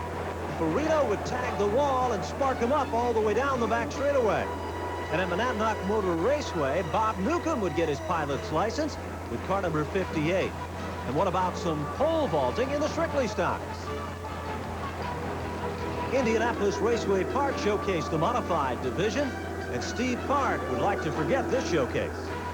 At Riverside Park Speedway, Ed Kennedy was coming to the front of the field with car 28, then decided to head the wrong direction, sacking up the rest of the field. The course tour ran him once again at St. Air. And at Lee, USA, the field took, well, alternate directions. Next, we're going to a commercial break, and when we come back, we'll bring you more of the excitement from Spills and Thrills from inside, where it's a little race week. You know, next we're going to be taking a look at more of the excitement from the summer months. For more of the best in Spills and Thrills from 1988.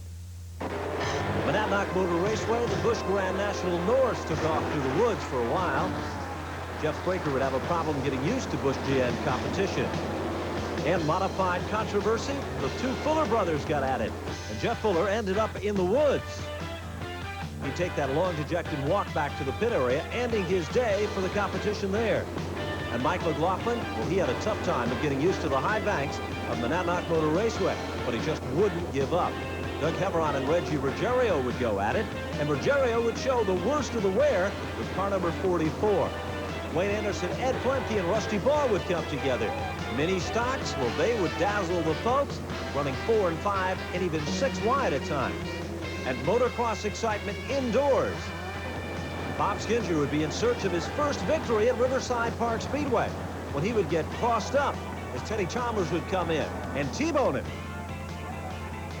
More of the same type of rough stuff off turn number 4 at Riverside. A lot of body slamming, but they're still okay. And how about a pig pile at Oxford Plains Speedway with a 26 and 43? Some heated excitement here. More great racing excitement from the Oxford Plains Speedway, and more of that motocross uphill and downhill competition. And the four-wheel quad competitors would try the course once again. They'd find it just as tough to get through. Locking horns for more of the motocross riders. And Jim Spencer has a tough day at the Oswego Speedway with car number 24. John Anderson goes for a wild ride in the modifieds at Stafford. Speaking of wild rides, there were many at the Stafford Motor Speedway for the modified division. Like this particular situation occurring off turn number 4. Jimmy Broderick and Bo Gunning would come together. Broderick and Gunning would slide down through the center of the infield. Capusetti and Bo Gunning would duke it out at Stafford. Pro stock controversy and excitement. Perino would spark him up down the back straightaway. Paul Supernaut would be involved with Mike Dagno. Gary Fermani would lock horns with the 0-2. Jack Bateman would cause more thunder at Thunder Road, as Larry Hebert would be involved with car number 58. As Bateman would take a shot to the door. And Ricky Craven, he too would have a tough go of it at Thunder Road with car number 09. At Monadnock Motor Raceway, more excitement in the modified division as things get crossed up once again. And in the pro stock division, Batchelder would get crossed up and slide up into the turn area. Jerry Marquis would go around, and Mike Cody would literally go up and down the side of Wes Rosner's car. Plus, Batchelder would do it once again with car 78. John Lobo Jr. would be involved in this one, and Gary Baker would slam the wall hard in turns 1 and 2. John Zavisa and Bruce D'Alessandro would duke it out once again. Rick Turcotte would come around in front of Billy Lauritsen with car number 57. And in dirt track competition, things were sideways, perhaps more than they were straight. And a flat tire might be the story for some, but end over end would be the story for others. Not a good day to end at the races. Back at Monadnock once again, Reggie Ruggiero would go down pit road, this time sideways, with car number 44. And the pro stocks would battle once again, right down to the wire. Well, almost the wire. Gigi Grapple would try to hold off Brett Rollins as John Lobo Jr. would get crossed up. A lot of smoke, and right in the middle of the mix-up was Mike Cody with car number 33. Sparks would fly as the 87X would lose a wheel, and that would send everybody in different directions. Bobby Mercier would try to make a convertible out of his modified at the Stafford Motor Speedway. Richie Gallup was running towards the front of the field when Scott Gorman and Bernie Singer would make contact with George Gadauskas with car number 26. And the number 43 would go around as Cliff Stakey would give him a solid shot with car number 66. Dan Lincoln would rim ride off the turn, getting crossed up in front of Chuck Zantarski and Jimmy Ward. Bobby Venci goes to the outside of Leo Clary, gets up on 2 wheels and brings it back down. Phil Burrell makes the same type of move on Steve Knowlton as Pete Trappier squeaks by with car number 05.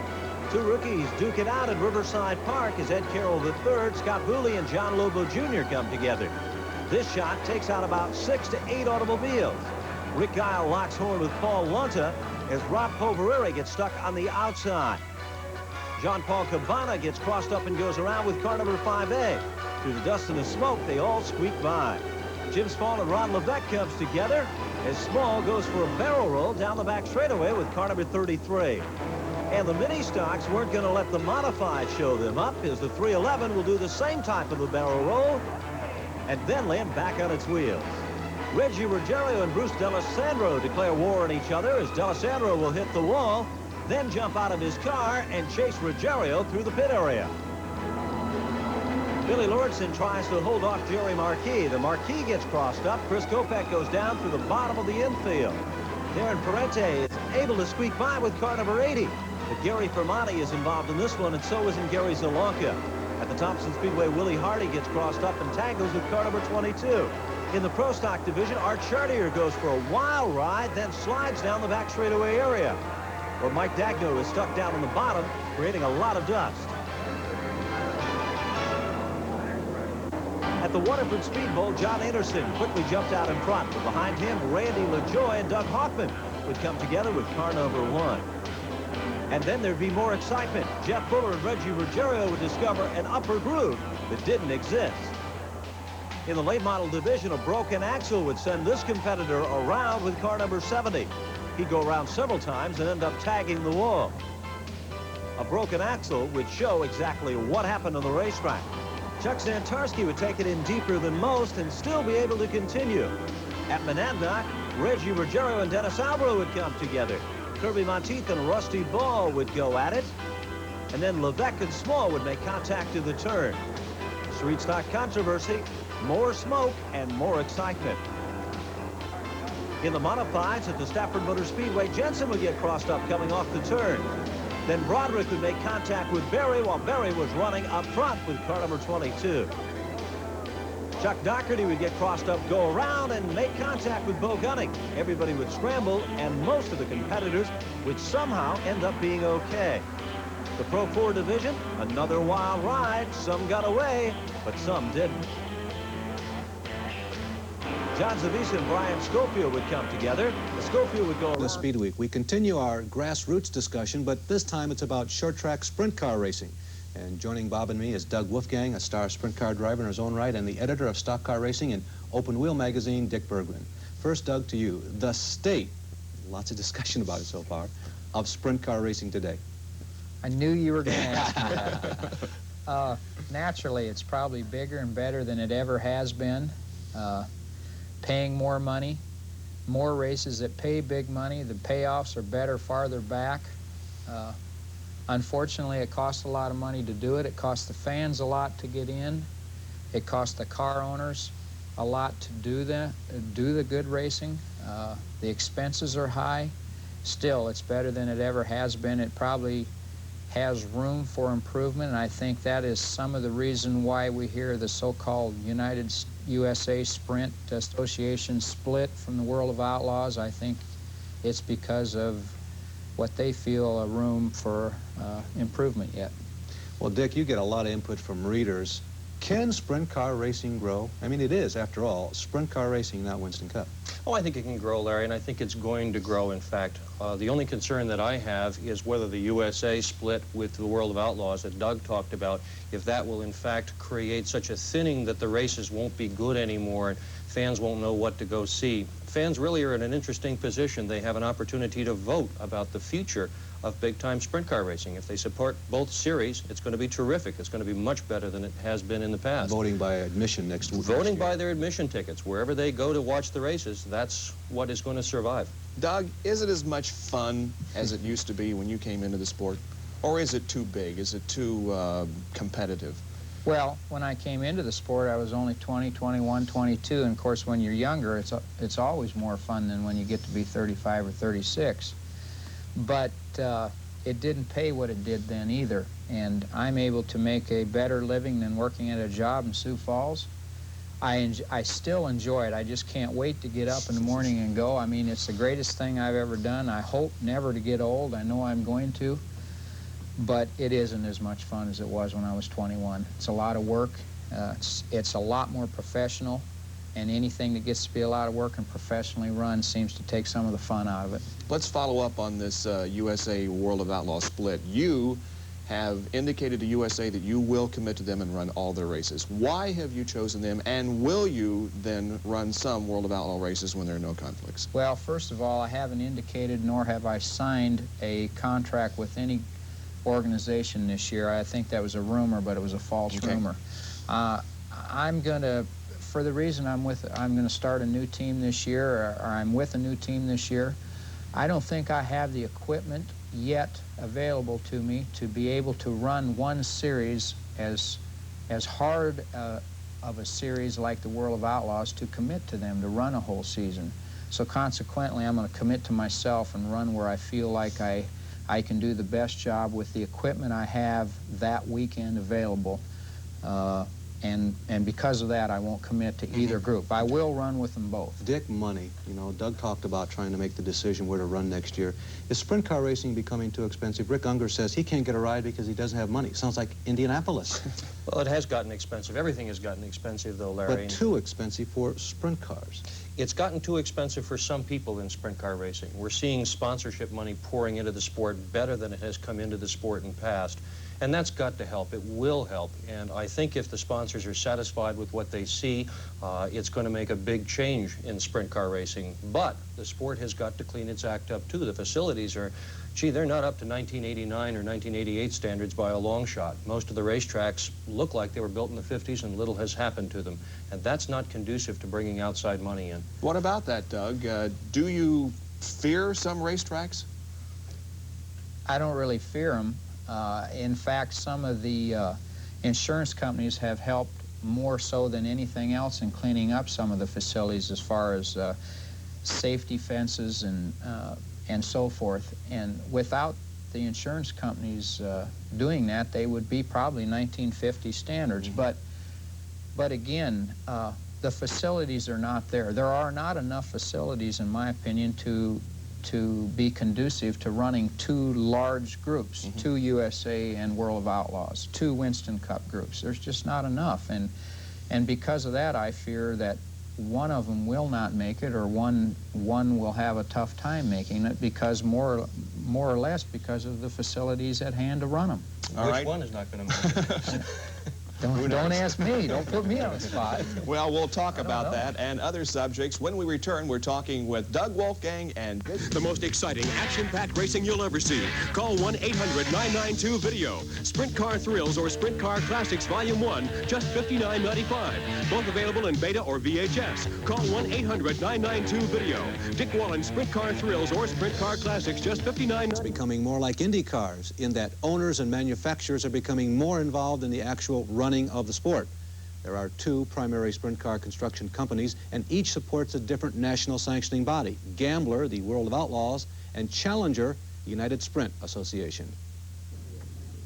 This has also exposed different philosophies in building. Skeptics say the cars are no longer safe, pointing to Brad Doty's wreck at Eldora in a Challenger.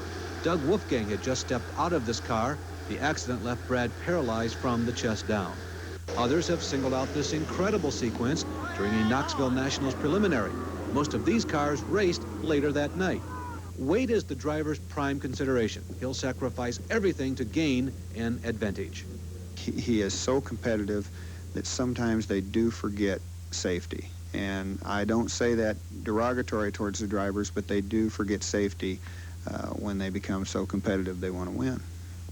The crux is just 35 thousandths of an inch. 95 and 59 thousandths are the two popular tubing sizes for cockpit design. Safety-wise, just that small difference is very critical, but saves only 20 pounds in the whole car. Challenger had a car that appeared as a Gambler copy this year. It never became a big winner. Because of the intent of sprints, it's hard to come up with a new, better style. Even Doug Wolfgang will not use one of the popular chassis. Here, shown in a Cook car, he turns instead to a new creation, the Chenet, built by a family member. By season's end, Doug Wolfgang had stepped out of both the cars involved in that flip, a Challenger and a Lightning. At any time during the season, was there any concern on your behalf or your family's about safety? Well, a lot of people ask me about Brad's crash. If that's the reason I got out of the car because I thought it was unsafe, and it was not the reason, absolutely not. In fact, I think that car that Brad was driving was as safe or more safe than the car that I was driving in the same crash. And I got to thinking about it through the season. We had, you know, throughout the remainder of the season, we had some cracked pieces here and there, and I just stepped out of it because I wasn't doing that good. You're talking about the Lightning now, The right? Lightning car. And nothing against them. It was just my feeling wasn't right about it, and I just stepped out. Nowhere in the current World of Outlaw rule book for 1989 is there a mention of minimum weight. Is that a real problem in sprint car racing? I don't think so, because if you made a minimum weight rule, you'd have guys still making their chassis 50, 60 pounds too light and then just adding weight into a strategic area to get better traction. So there's always a way to get around the rules. Everybody knows that. There's more to it than weight besides, Bob. There's a matter of the welding, the kind of material that's used in the construction of the car, the design of the car, how much triangulation is produced in it. What we need to bear in mind here is that we've got cars that are going in excess of 100 miles an hour. They have a very high center of mass. They race very close together. They've always turned over at speeds of over 100 miles an hour, and they're going to continue to do that. This is not a safe sport. It's gone a long ways. We have drivers now who are around for 10, 20, even more years than that. And so we've gone a long ways. We can still go further, but it's never going to be a safe sport. This all gets back to, particularly with sprint cars, that paying customer. You know, big TV contracts, you gotta get the people to come to Paragon Speedway. You've got a very interesting philosophy, they call it the Mickey Mantle philosophy, Doug, about sprint car racing and organizations. Well, you asked me who they'll go to watch next year, the USA or the World of Outlaws, and I said, I don't know. People went to Yankee Stadium to watch Mickey Mantle, right? Well, who are they going to go watch in the sprint cars? Mickey Mantle. And Mickey Mantle happens to be Steve Kinzer or whoever the A1 guy is at the time. So you feel as though they're going to go and support him and maybe Sammy and yourself at all costs, no matter whom they're racing for. That's my feeling. Very quickly, I want to get your opinion. When I grew up, I went to sprint car races as often as possible, and there wasn't a sign of a wing. Is an unwinged sprint car a thing of the past? I think it is, but you got to realize that it's two total different sports now. Those cars were going around half-mile tracks going 24 and 5 seconds, and we're going around half-mile tracks going 14 and 15 seconds, almost 10 seconds faster. Without a wing on those cars, they would be killers weekly. And I don't think people want to pay big money to watch people get hurt. On the other hand... It was early March, and the drivers were ready with determination for the first event of the season. Some say the 1988 season would begin here at the Orange County Speedway, and the winner would have the edge in the points. Defending champion of the Modified Tour, Jim Spencer, would wreck his car in time trials and come back driving car number 31. Tom Baldwin would have a problem and bring out one of the cautions early in the event, as Mike McLaughlin, the independent runner, would pull to the front of the field. Suddenly, car number 3 would go around for Kerry Malone, his first time out of the Tour. Reggie Ruggiero was back in the pit area, and so was Mike McLaughlin and George Kent. But McLaughlin would return and try to run from the back of the pack. It was then Tommy Bowles who drove to the front of the field to set the pace, when suddenly a spin. Frank Fleming would go around, but Ruggiero and McLaughlin would have their share of problems, and Brian Ross had made contact. Tom Bowles was still setting the pace out front, when a tire problem would give Ruggiero position number 1. Dave Rosendis was moving in and get crossed up, but Ruggiero would lead McLaughlin to the line, securing the first win of the season.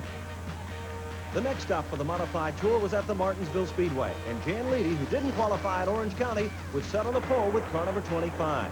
Jim Spencer, defending Tour champion, would quickly jump out in front, and he'd set the pace, but the challenge was already on. And driving to the front of the field on the inside was Jeff Fuller. Spencer would try to run well on the outside as Jan Leedy was still in the hunt. Ed Funky Jr. would come out of the pit area directly in front of Phil Smith and Carl Pastriak. Brian Ross had his share of problems, and leader Jeff Fuller would suddenly head to the pits. Jim Spencer was coming up on lap traffic Frank Fleming, trying to maintain position number 1. Mike McLaughlin was also in the hunt when suddenly Jeff Fuller would tangle with Jamie DeMano with car number 99. Mike Stefanik would head back to the pit area as Mikey Winitsko would have a problem with a flat right front tire on car number 36. But the battle was still on. Right at the front of the field, Ronnie Shepard would tangle with Wayne Edwards with car number 48.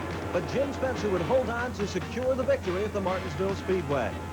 A post-race inspection disqualifying Spencer for an illegal fuel cell would give the victory to Mike McLaughlin.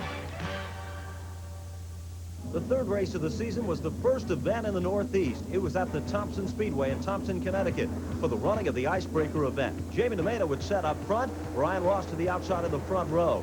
Mike Stefanik would have a problem with a Nerf bar rubbing on the tire with car number 15. And Carl Pastriak would drop off the pace as Tom Jensen would get crossed up and go for a wild ride down through the infield. It was Tomato in the pits making Jensen aware of the fact. And Brian Ross was also down pit road. A faulty start on the outside as Dave Resendiz had a mechanical problem would create a mix-up involving Reggie Ruggiero, as Ruggiero would be brought to the pits by the hook. George Kemp was also down on pit road with car number 26. And next, it was Rick Fuller and Tom Bowles to come together, with Fuller getting the worst of the wear. Brian Ross would still have problems with car number 69. And Mike Stefanik would spin down low but still come on strong late in the event. It was Mikey Winitsko to work his way through traffic and thread his way to the front of the field. Tom Baldwin, early leader of the event, now found car number 36 running to the inside as the two Long Island competitors would battle at the front of the field. It was Iwanitsko trying to maintain the battle for position number 1 on the inside when George Kent would come to life. Kent would make contact with Baldwin, but they would be okay. But the next time Baldwin and Kent came together, there'd be more problems, both on the racetrack and on pit road, as Baldwin would head back to the pit areas as the crews would feverishly get heated up for the competition and the excitement. Baldwin was then put to the back of the field, and Mike Iwanitsko would maintain position number 1, setting the pace as McLaughlin was running in second, with Hebron to finish in the third spot. Iwanitsko's heated victory saw heated excitement in the pit area as Tom Baldwin and George Kent would go at it, but Iwanitsko was the winner. Round number 4 would again be at the Martinsville Speedway in Martinsville, Virginia. At the start of the event, Brian Ross looked impressive, but Dave Resendiz was running strong to the outside. It was a battle of the red at the front of the field, and Dave Resendiz would set the pace out in front. Jerry Cramner would get crossed up and tag the infield wall, but he'd be okay. It was Resendiz being hunted down by Baldwin, as Baldwin would take a peek to the inside, and Brian Ross was back into the thick. Suddenly, Resendiz would have a mechanical problem. He would drop out of the event. It was a two-car battle for position number 1, with Ross on the inside, setting the pace and holding on to the number 1 spot. Baldwin was on the outside, and Jeff Fuller and Mike McLaughlin were also right in the thick of things. Reggie Ruggiero would be involved with Jan Leedy, ending Leedy's day of competition. But Baldwin was back in command of position number 1.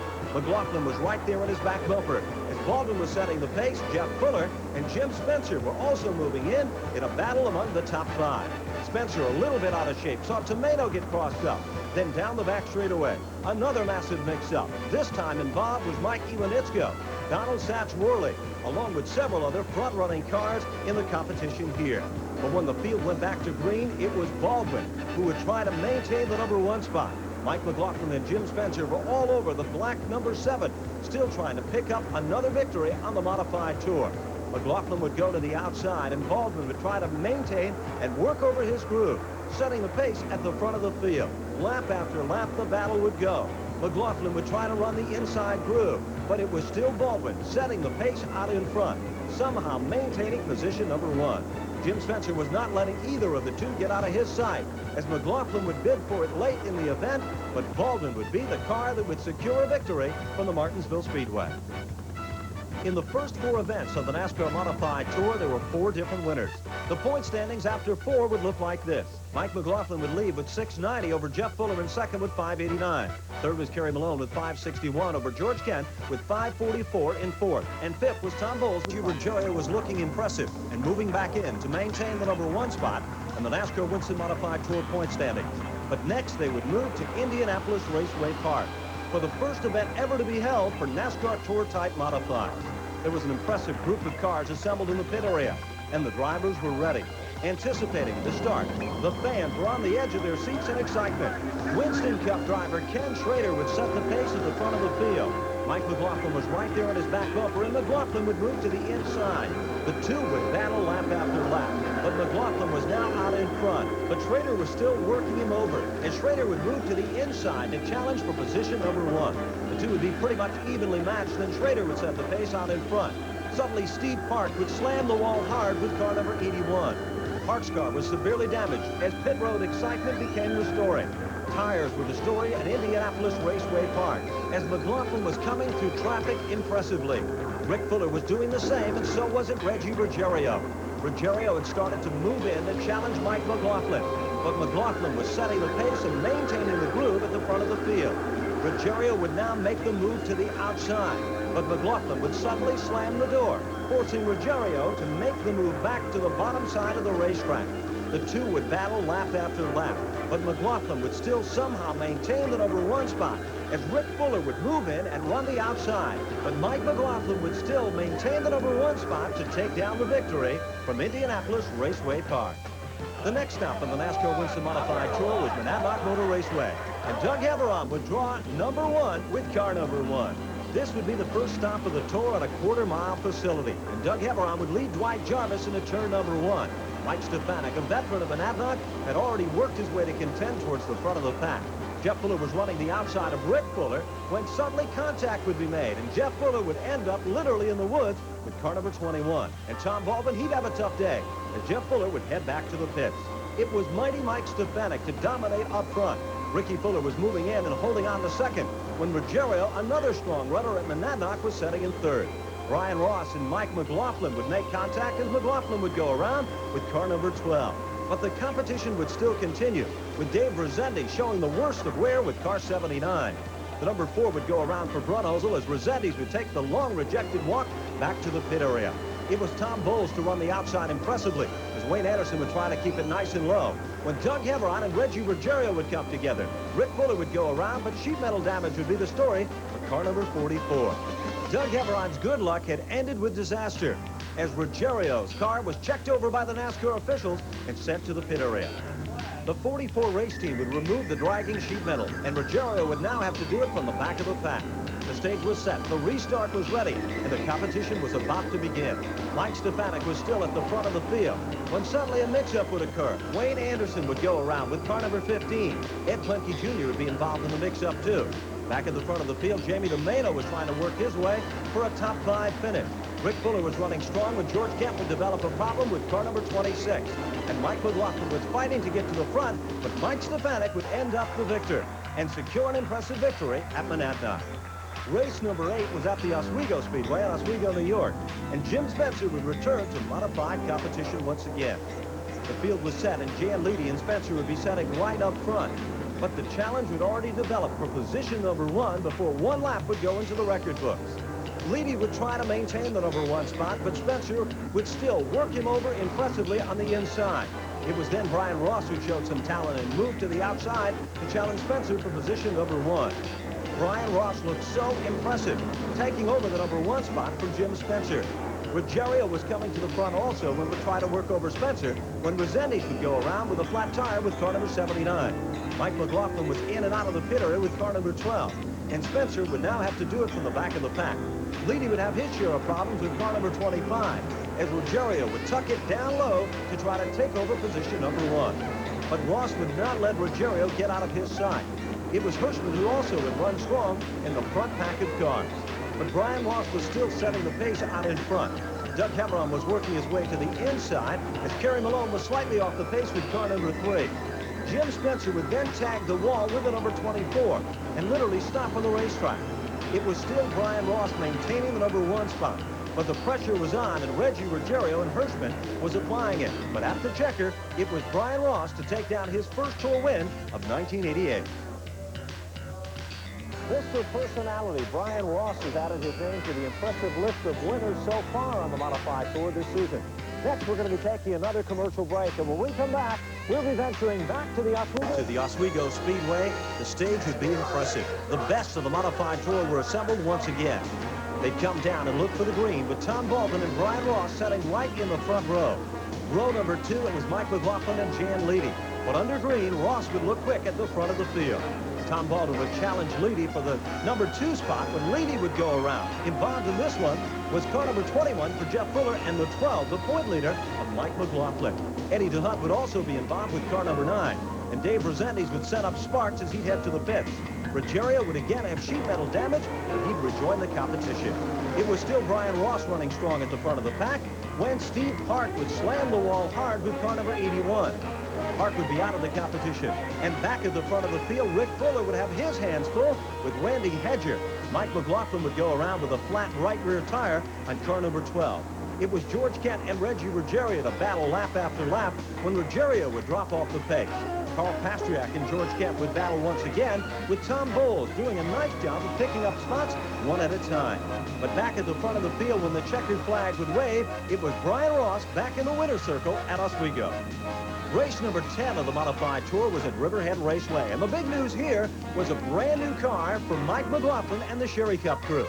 The beautiful number 12 impressed the fans and impressed fellow competitors as it looked impressive in the qualifying rounds. But when the feature event rolled around, it was Tommy Bowles on the inside of the front row with car number 76. Hometown favorite Mike Iwanitsko would look impressive on the outside and quickly pick up the number 1 spot. Bowles would battle with Reggie Ruggiero lap after lap, when suddenly car number 14, Tony Siscone, would have a problem as smoke erupted from beneath the hood. Tom Baldwin would also run strong, and so would Don Howe. When a spin would develop, Eddie DeHunt would go around with car number 9, and Park would also spin with car number 20. Wayne Anderson and Howe would come together, with Howe showing the worst of the wear. But Mike Iwanitsko was still setting the pace at the front of the field. John Beluit was starting to move in, but when the checkered flag would wave, it was Mike Iwanitsko, the hometown boy, to take down a victory.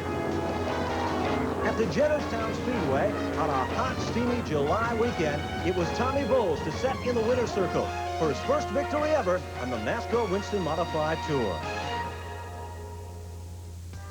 Race number 12 of the 1988 season was at the Riverside Park Speedway.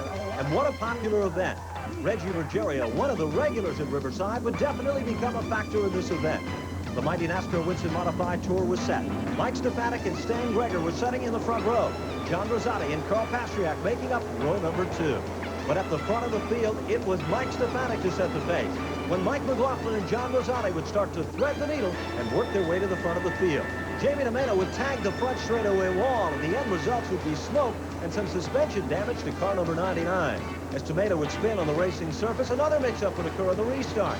The outside lane would falter, giving advantage to the inside groove. A bad scramble here, and the competition would again resume on the racing surface. Brian Ross was coming from the back of the pack and working the inside lane impressively.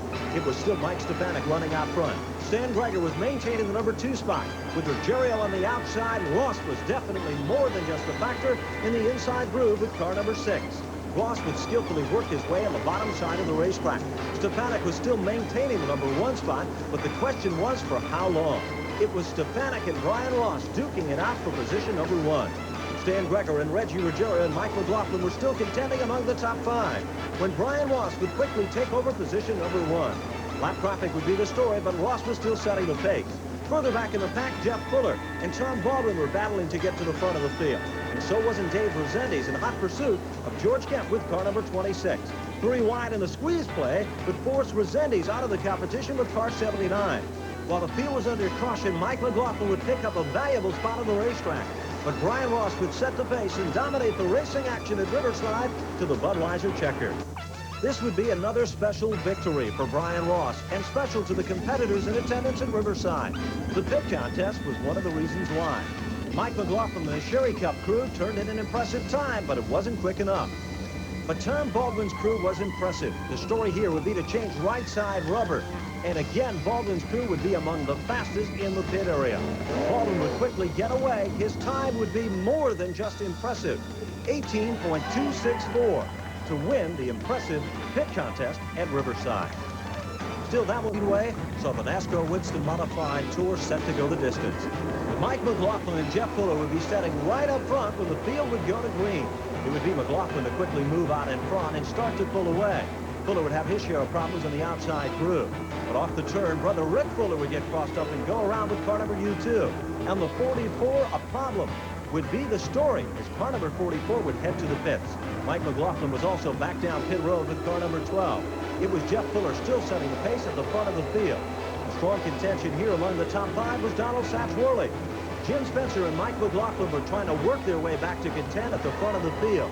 But out in front, the story was an impressive battle for the top 5. Rick Fuller was setting the pace. Jeff Fuller was hunting him down, and Mike Stefanik was running like a rocket to the inside with car number 15. Down the back straightaway, Eddie DeHunt would go spinning with car number 9. But the competition and the battle was still on for position number 1. Mike Stefanik would literally outpower Rick Fuller for the number 1 spot. and Stefanik would set the pace off the turn. Mike McLaughlin was now challenging Jeff Fuller for the 3rd spot, as McLaughlin would work his way to the inside. Baldwin was still setting in position number 5 when car number 39, Rusty Ball, would slam the wall hard. Another mix-up would occur. Ed Plenke Jr. would tag the wall with car number 10. But the excitement still was among the top 5 cars. Mike McLaughlin was back running among the top 5, and so wasn't Tom Baldwin. But Mike Stefanik would be out in front to set the pace to secure the win. We had a new Hunter sitting on the floor, and we ran the old motor. We qualified really poor with it. We put the new motor in. I knew we were going to be really competitive, and that's kind of why we looked like a real dark horse. Of the year, and Ron has yet to win another race. In fact, Ron didn't compete in a single event this year. Where is he now? Well, our Dick Berggren can tell you. We found Ronnie Bouchard here in Fitchburg, Massachusetts, where he's owner and operator of the Honda store. Ronnie, what led you to the automobile business? Well, believe it or not, Dick, racing brought me into the sales of cars.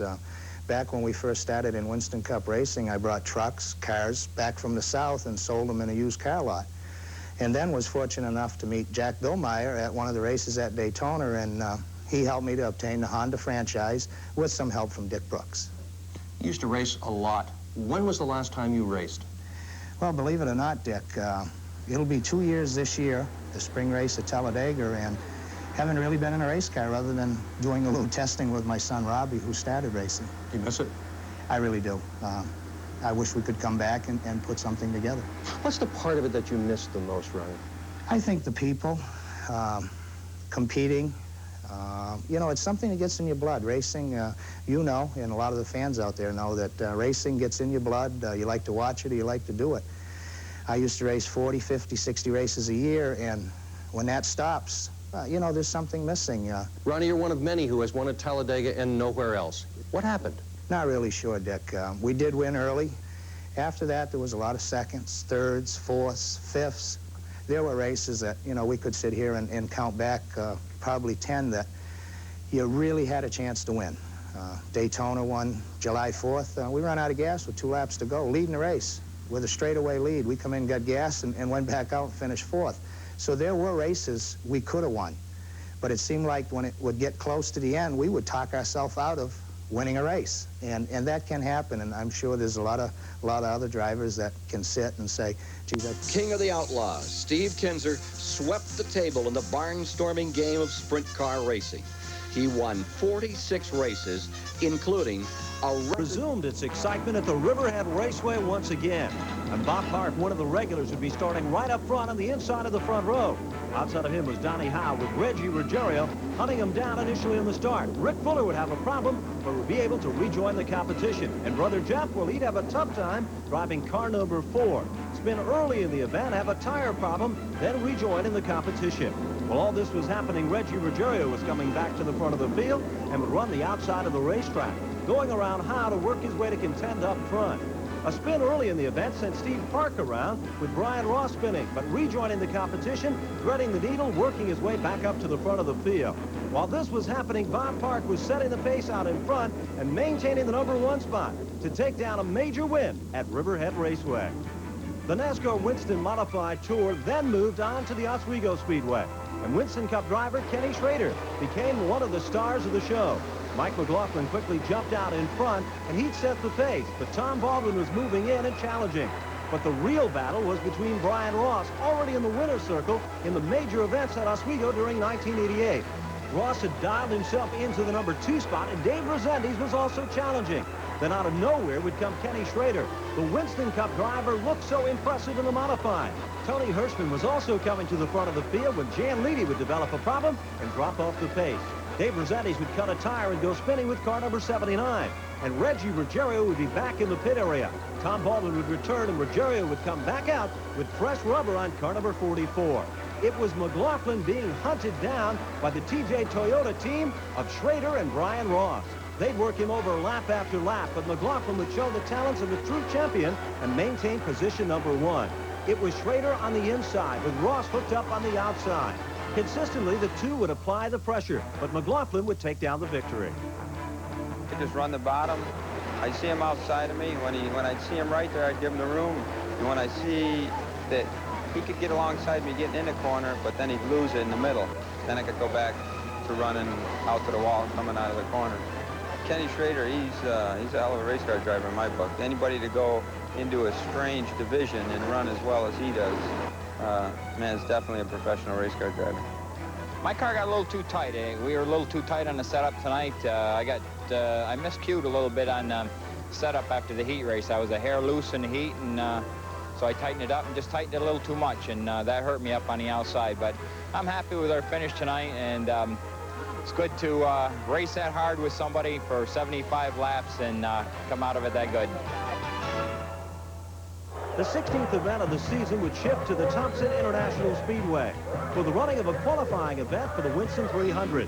Defending Tour champion Jim Spencer was in attendance, but Rick Fuller was the man in command of the field when they come down for the green.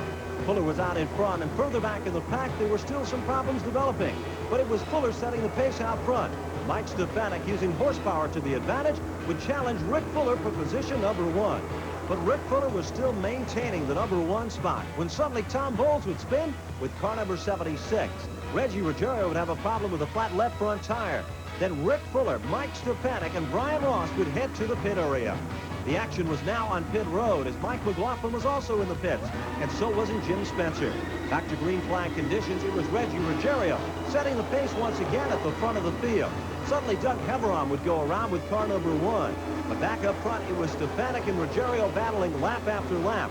And Brian Ross wasn't letting either one of the two get out of his sight. Bob Park had worked his way back to the front of the field, and Jim Spencer was literally awesome, coming to the front of the field with car number 24. Spencer ran like a man possessed, looking for the position number 1, in hopes of starting in the front row of the Winston 300. Spencer had reeled him in but was really applying pressure when lap traffic caused Stefanik to lose position number 1. It was Jim Spencer now in command of the event, as Brian Ross was still battling with Stefanik, but Spencer would take down the victory. Spencer's victory would give him the pole position in the Winston 300. This was important due to the fact that Spencer had to compete in a Grand National event. Race number 17 of the NASCAR Modified Tour was at the Oxford Plains Speedway in Oxford Plains, Maine. It was Reggie Ruggiero and Rod Spaulding making up row number 1. Early in the event, Ruggiero would quickly jump out in front. Suddenly in the middle of the pack, Brian Ross would develop a problem, but Mike McLaughlin would take advantage of the outside groove to take over position number 1. As McLaughlin was starting to pull away, Tom Bowles would spin with car number 76. Then a challenge would develop in the middle of the pack as Brian Ross would dive to the inside of Rick Fuller. Mike Stefanik would also have a problem, and Jeff Fuller would cut a tire on car number 21. Back at the front of the field, the action was still on when suddenly Rick Fuller would stop on the racetrack with car number U2. A mad scramble as cars would go by as Ruggiero would head quickly to the pit area with car 44. Ruggiero was coming back to the front of the field, running the outside groove impressively. Then a mix-up would occur. Carl Pastriak and Tom Baldwin would be involved in this one. But Mike McLaughlin was still setting the pace at the front of the pack and would hold on to take down the victory. For the 18th event of the season, and Mike McLaughlin, who set up front, would quickly start to pull away. Reggie Ruggiero would challenge him, though, and work his way to the front of the pack to take over position number 1. A wild mix-up would occur in the first turn involving Tim Conley and several other front-running competitors. But back at the front of the pack, there was still more problems developing for Mike McLaughlin. McLaughlin would spin, and Ruggiero would suddenly squeak by with car number 44. Then suddenly another mix-up would occur. Brian Ross would get a little bit out of shape. Then suddenly from the back of the pack, Ken Woolley would come in, try to avoid him, and tag the wall hard with car number 40. But back to racing conditions at the front of the field, a real scramble for position number 1. Tony Jankaliak was trying to hold on as Tom Baldwin was right there in the thick of things. Jamie DeMato was running strong, and so wasn't Reggie Ruggiero. But still, the lead was now being maintained by car number 26 for George Kent. Then suddenly, Mike Stefanik would get up on his roof and slide down the back straightaway area with car number 16. This would bring out yet another caution on the field, but back to green, it was still George Kent who was setting a blistering pace, and he'd hold on to take down the victory. Next, the excitement returned to the Thompson International Speedway for the running of the Winston 300. Jim Spencer and Mike Stefanik were setting in the front row. It was Tom Baldwin and Jan Levy to make up row number 2. The action was set. 300 laps was the distance in this event, and Jim Spencer and Mike Stefanik made a race of it right from the start. Stefanik would run the inside groove, but Brian Ross would quickly work his way to the front of the pack. Suddenly, George Kent and Tom Baldwin would come together. Mike Stefanik was down on pit road with car number 16, and so wasn't Brian Ross with car number 69. It was Spencer to have more problems down the back straightaway, making contact with Jeff Fuller with car 21. When Spencer would go around, the excitement of the fans would see Jeff Fuller drop out of the event with car number 21. Back at the front of the field, another problem would develop. Dave Rossetti's would come together with Rick Fuller, as car number 44, Reggie Ruggiero, was also involved. Severe work was going on in the pit area to get the 44 back, and Ruggiero would come back to challenge Mike Stefanik in the closing laps of the event. Stefanik and Ruggiero put on one impressive show lap after lap, but Stefanik would take down the victory. Next, it was on to the Race of Champions at the Pocono International Raceway in Long Pond, Pennsylvania. But qualifying would be tough for some of the stars of the Modified Tour.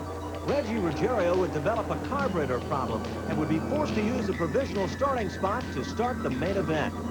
The Race of Champions was about to begin. Brian Ross and Jan Leedy would be setting in row number 1.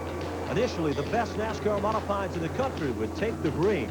Then suddenly, George Kent would make contact with Lee Sherwood with car number 95. Then a spin would set everybody scrambling. Involved in the mix-up here was Rick Fuller. Back on pit road, it was Jim Spencer, as Rick Fuller's car would be brought to the pits on the hook. Back at the front of the field, it was Dave Rossetti's to set the pace. Mike Stefanik was battling with Sat Schwartz lap after lap, when Spencer would drop off the pace with car 24. Involved in another mix-up was Reggie Ruggiero. Back down pit road, Mike McLaughlin would drop out, the current point leader on the Modified Tour. And Dave Rossetti's, who ran up front, dropped out with a mechanical problem. It was Mike Stefanik battling with Reggie Ruggiero at the front of the pack. Brian Ross was also in the hunt, and Tom Baldwin was reeling both of the front cars in when suddenly another mix-up would occur. Involved this time late in the event was Brian Ross and Tom Baldwin. This would bring out a red flag situation. And while the field was setting under red, Stefanik was forced into the pits.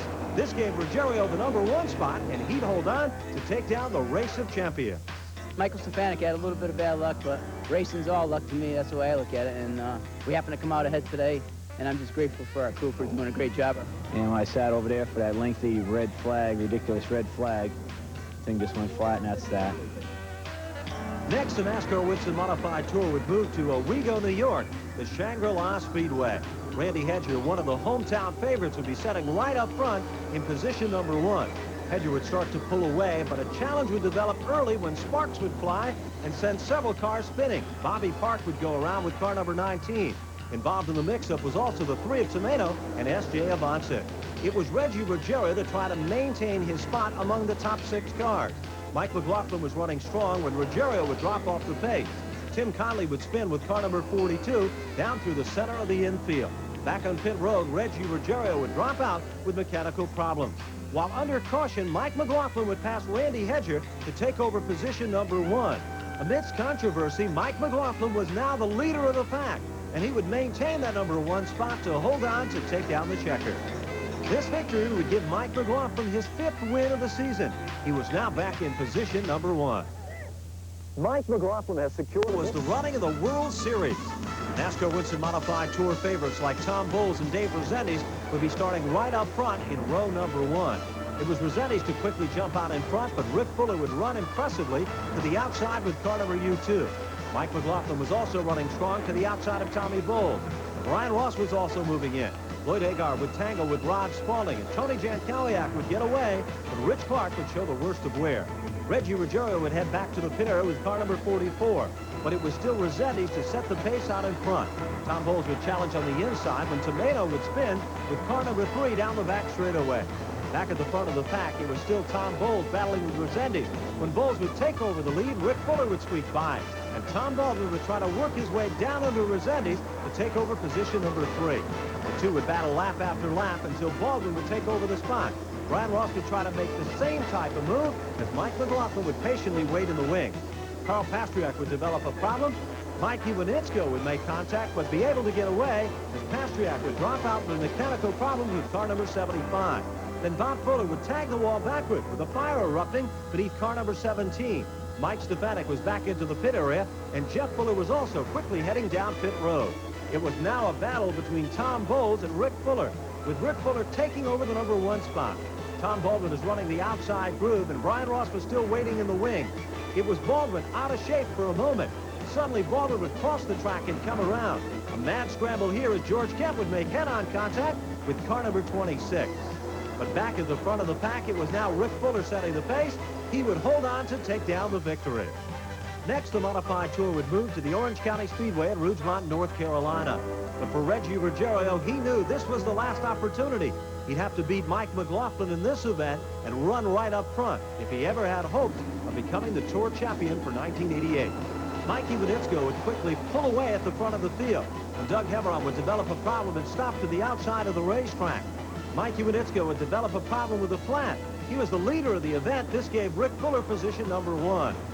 Deep into turn number 2, it was Ruggiero to dive down low when Jay Hedgecock would spin with car number 41. Ron Spaulding and Carl Pastriak also had problems. Ruggiero was down on pit road, but Rick Fuller would take down the win. The final stop of the NASCAR Winston Modified Tour would again be at the Martinsville Speedway. And all Mike McLaughlin had to do was start this event to become the champion for 1988. The field was set and under green. And out in front, it was Jeff Fuller to set a blistering pace in the early laps of competition. Mike Iwanitzko, Mike Stefanik, Mike McLaughlin, and Reggie Ruggiero were all running strong. Iwanitzko had broken away at the front of the pack when Mike Stefanik would try to challenge on the inside. Tom Baldwin had also run strong with car number 7. Dave Rosendis was battling with Kerry Malone when Kenny Schrader was coming to the front of the field with car number 14. Then suddenly George Kent and Gary Myers would come together. Reggie Ruggiero was back down on pit road, and so wasn't Mike McLaughlin. Mike Iwanitzko, the leader, had pitted and come back out to rejoin the competition. Jan Leedy was now the new leader of the event, and Wayne Anderson was running in second with Kenny Schrader maintaining the number 3 spot. Suddenly, Chris Ross would go spinning. Jamie DeMato would also be involved in the mix-up. Back at the front of the field, Ken Schrader had his hands full as Reggie Ruggiero was challenging him for position number 1. Mike McLaughlin was setting in the 3rd spot. And suddenly, another mix-up would occur. Randy Hedger was involved with car number 33. Back down pit road, Kenny Schrader was in the pits. Brian Ross would loop it with car number 69, and Mike McLaughlin would have a flat right rear tire. It was now Stefanik who would make contact with Ruggiero to cut a tire on car number 16. Down the back straightaway, Brian Ross had taken over the lead when suddenly Ruggiero would falter. Mike Iwanitzko was involved and hand grenade hard into the wall with car 36. It was then Tom Baldwin to hold on and dominate the racing action to the checker to take down a win. Mike McLaughlin was the champion of the Tour with 36.11. Reggie Ruggiero was second with 34.56. Third was Brian Ross with 34.41, and fourth was Rick Fuller with 32.01. Major auto racing in the United States, including the Indianapolis 500, was sanctioned by the AAA, the American Automobile Association. But by 1955, that group, formed in 1902 with highway safety in mind, found it difficult to justify its association with racing because of so many fatalities. 2 incidents in 1955, the disaster at Le Mans, in which 82 spectators were killed, and the death of Bill Vukovich during the Indianapolis 500 were enough to cause AAA to decide it would stop sanctioning races at the end of the year. The final AAA championship race was held on the old Phoenix Mile dirt track at the Arizona State Fairgrounds, a tough track that had a bad reputation even 7 years later. Miraculously, there were no serious injuries in this 1962 crash that sent Elmer George into the crowd. Ironically, another death occurred in that final 55 race. Jack McGrath became the 5th 500 driver to lose his life in racing that year. The final AAA event ever was when the midgets ran at the Fort Wayne Coliseum in December of '55. A couple of weeks later, in early January, the midgets were back at Fort Wayne with a new sanctioning body, the United States Auto Club. Together, come out partying and driving, and better than sitting at home watching football. We don't mind being outdoors in the cold. It don't matter. Even if it was 20 degrees below, we'd still be here. This is our yearly tradition, coming out to the races on January 1st. Pre-race strategy? Nah. When racing finally does begin, the object is the same as it is during the summer: stay on the racetrack. For all of you who've been stuck in snow, I'm sure you can relate to this. Trying to intimidate your opponent? Well, this turtle sure won't do it. The big winner, Heavy Hill of Columbus, Ohio. He ran as fast as his car would go for as long as it would last. His battles with his old friend Parnelli Jones were legend. His name was legend. With that of A.J. and Roger Ward, in those days before the fire. Hercules, hurtling Herky, emerged from modified racing in his native New York to shine in every form of racing, from sprint cars to Indianapolis. He was Rookie of the Year at Indy in 1960 and twice qualified in the front row, but his luck at the Brickyard was brutal, and he finished the 500 just once. A crash and serious fire in a 1964 IndyCar race at Milwaukee sent Hurtubise to the hospital, where he asked his doctors to mold his hands so they'd fit a steering wheel. He completed his comeback in 1966, lapping the field in a Winston Cup stock car race in Atlanta, one of his greatest drives. But his Indianapolis career was his first love, and it never quite came back on track after that fiery IndyCar crash.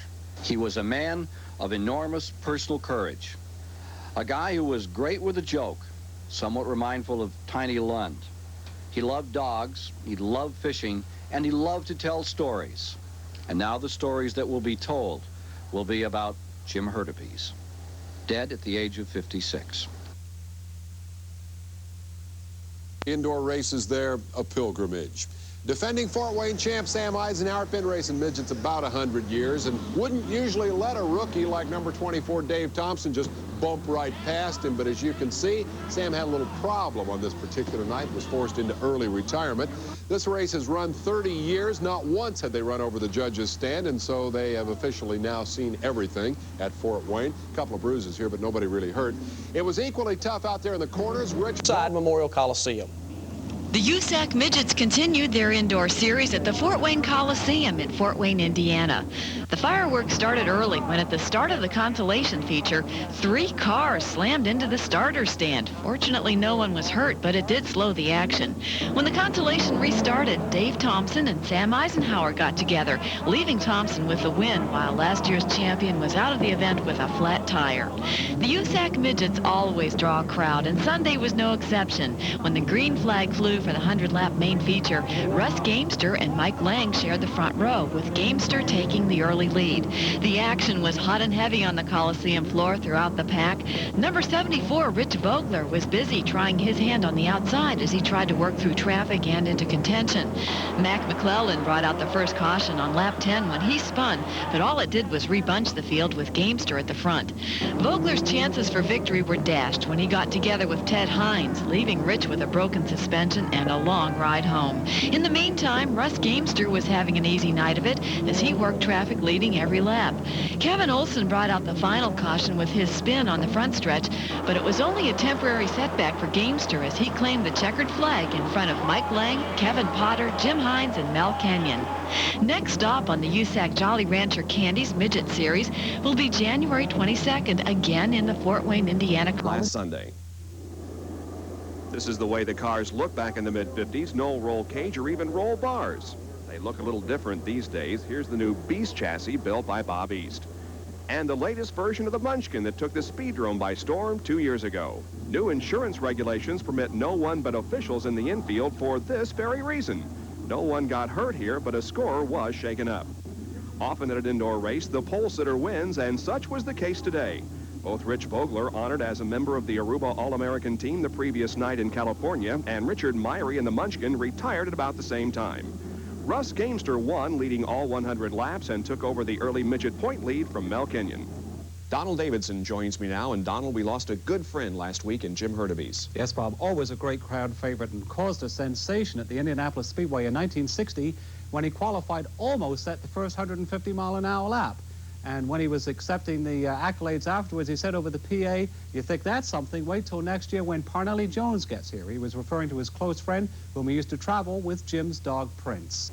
He was a very talented race driver. I mean, he had a lot of talent. He had a lot of desire and will to win. He had a lot of mechanical knowledge and had all the makings of, you know, of an A.J. Foyt. I mean, he just, in his early days, I mean, we'd run some of them rough, and he was probably better on the dirt than he was on the pavement, but we'd run some of them rough racetracks, you know, like Terre Haute, Indiana, and stuff like that, and I mean, he was just unbeatable. He was from North Tonawanda, New York, but his racing career began with CRA Sprinters in the West, and it was there that the Day-Glow Red Sprinters with the gold leaf number 56 first became familiar. He converged on USAC about the same time as Parnelli Jones, the two of them campaigning the first really successful Chevy V8s in USAC sprint racing and dueling with the likes of A.J. Foyt and Roger McCluskey. Herc won 5 in a row at Terre Haute, running where it was the fastest, up high against the edge of the cushion. He led the Indianapolis 500 with roadsters like Norm Demler's layover Offie and the famed Novi. In 1964, he and his brother Pete built their own roadster.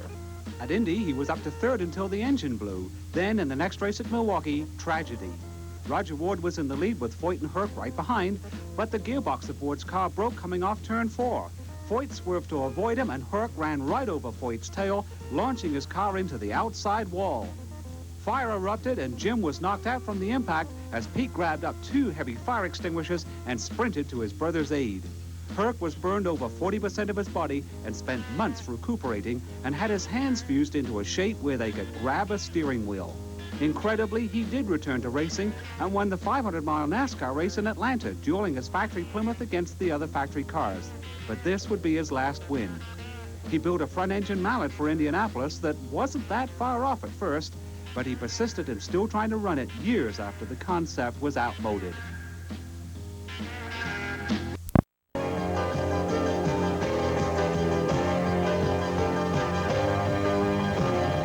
Get a chance to run open wheels, even though they were stock motors, there was still quite a bit of competition there, and you still got the wheel-to-wheel in the field for the race car. Was your first modified something you built yourself or a car that you purchased? When I got involved with SK Racing, which we got the car from Phil Tolisano, and he introduced us to Ed Flunky Sr. and Jr., which had race work, winning races in another division. It was almost at the time, it was easier to step back again, you know, say, well, it is. The biggest thing was a lot of money for tires and equipment-wise. We weren't used to spending that much money, you know, on tires. We tried to race weekly. We'd buy a couple tires and they'd last us a few weeks, you know, at the time when I was running SKs. Modified was a big step. It's almost like going from minor league baseball to major league. It's like everything there is a lot more professional. These guys have a lot of experience and a lot of years. Ken comes down for the left side, but it's going to be Tom Bowles. Welcome back to Race Week. You know, we're talking with Tommy Bowles about his racing career, and we've touched upon some of the points in the early part of the career. But next was perhaps the most difficult transition. It was moving from the modifieds to the modified tour. Tell us about that, Tom. Well, part of it had to do with Stafford Speedway doing away with the modifieds, running up there weekly. That's where we wanted to race with Stafford, but they did away with them, and we really wanted to run someplace on big track racing. I really enjoyed running half miles or 5 8-mile tracks. And Thompson had 5 shows up there, so we competed up there for, I think it was 2 seasons. We ran there from 5 6 shows a year just to get back on the big tracks, you know, and compete in the modified.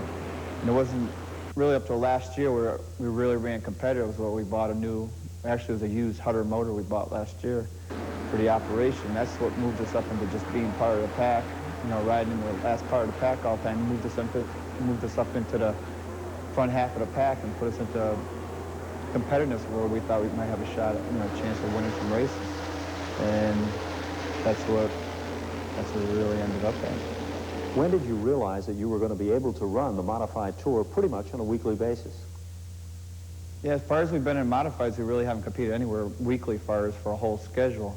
In the tour, I always wanted to travel and run, as far as I concerned, the best guys in the business in the modified racing. And the tour it seemed like a real good setup, but talked to guys, it's a lot of money and a lot of time traveling. And we never did it till this season. And when this season even came around in the '88 season there, we said we'd go to Martinsville, Rougemont, we'd run 5 6 shows and see how we make out, because that would carry us up into the Icebreaker and some shows around here. And right from the first show, right from the start, we had some good runs right off the bat. And we looked at the points and said, well, we're in the points, you know, and talking with the cooks there, you know, so, you know, if you keep hanging in there, you might have a chance of finishing, you know, running up in the point series and get on some of the programs and help bring us some money into the team. So that's kind of, we just kept doing better and better, and it just kept pulling us along because we were doing good, bringing money into the operation, where my father, we were talking, says, let's just keep trying to see how far we can go with it. Tommy, what's it like for a rookie to move into the NASCAR Modified Tour? Did the other teams accept you at first, or did they give a new guy a hard time?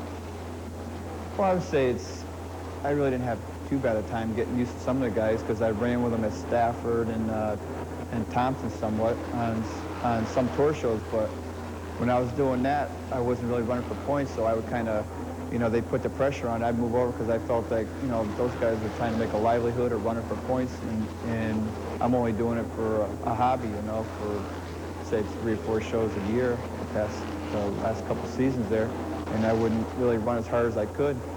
And we decided this year to run for the points as well. I felt like I had to run as hard as I could all day long and not back off and pull aside for let the point runners go, because I felt like we had a good shot in the points ourselves. Tom, you've had a great deal of success already on the modified tour. Tell us about your big day at Jennerstown.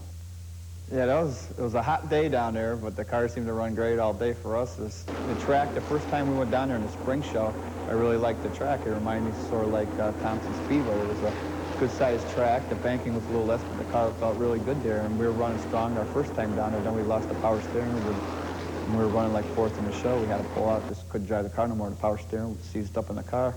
And I felt really confident we could run good there, and we came back in the summer show. We were running good, but we developed a tire problem early on in the show, early enough where we came into pits, made the tire changes, and came out from like 60 laps into the race. The car felt like I never felt before. It felt really good. And I said, I'm staying out here the rest of the day, and I'm going to get up front and run as hard as I can until the end of the show. And things just seemed to break. Guys started pinning for tires, and we started passing some cars. And next thing I know, I was out in the lead of the show. During the closing laps of that event, when did you realize that it was really your day and it was going to be your victory at Jennerstown? Actually, you never know until it's over, until the checker flag flies, but I felt real good with the car. And once I got out in the lead there, like around 100 laps into the race, 114 laps into the race, I believe it was, I took the lead of the show, and the car just felt strong enough where the motor we had in the car was really working good down the straightaways, and we seemed to be pulling everybody. So I was just pacing myself for the last 40 laps of that race and just hoping we didn't have, you know, a tire problem, a mechanical problem.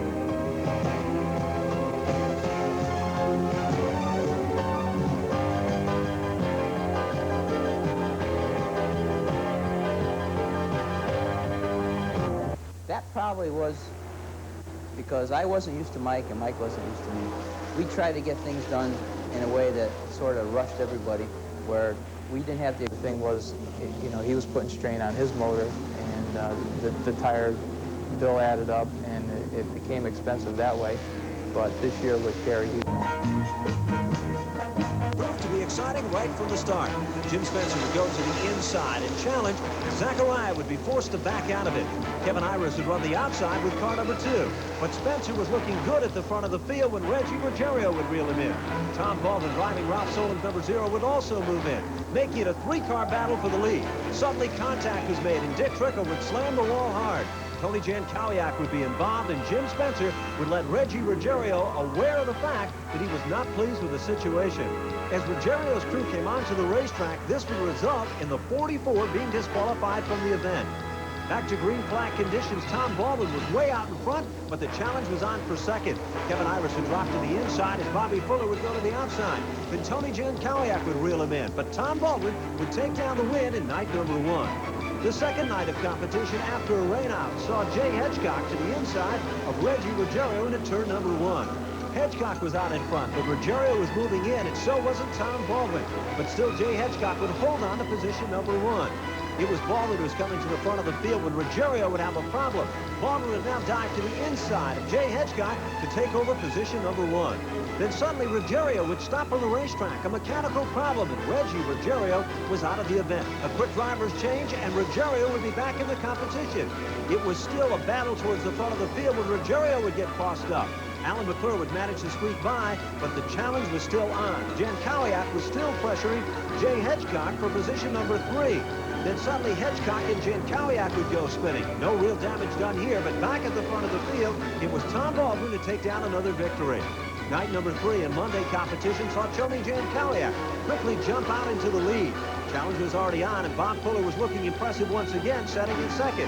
Hedgecock was coming to life when Randy Saunders would spin down the front straightaway with car number 29. Back up front, Ruggiero would dominate the racing action to the checker. Night number 4 in modified competition. Again, Bobby Fuller was looking good. Bruce D'Alessandro would run to the outside with car number 41 and quickly take over the number 1 spot. But suddenly, Ruggiero would take it back and start to pull away. Bobby Fuller was still pressured heavily by Bruce D'Alessandro, who had ducked to the inside of Jay Hedgecott. Bruce D'Alessandro was coming to the front of the field, but Ruggiero would take down the win with Bruce D'Alessandro to finish second. On the fifth night of competition, Mike McLaughlin would take over Jimmy Spencer's car. He'd be starting at the front of the field. It was still Reggie Ruggiero to set the pace up front when suddenly a car would stop on the racetrack. A mad scramble here sends Tom Baldwin spinning, and Dick Trickle would again slam the wall hard.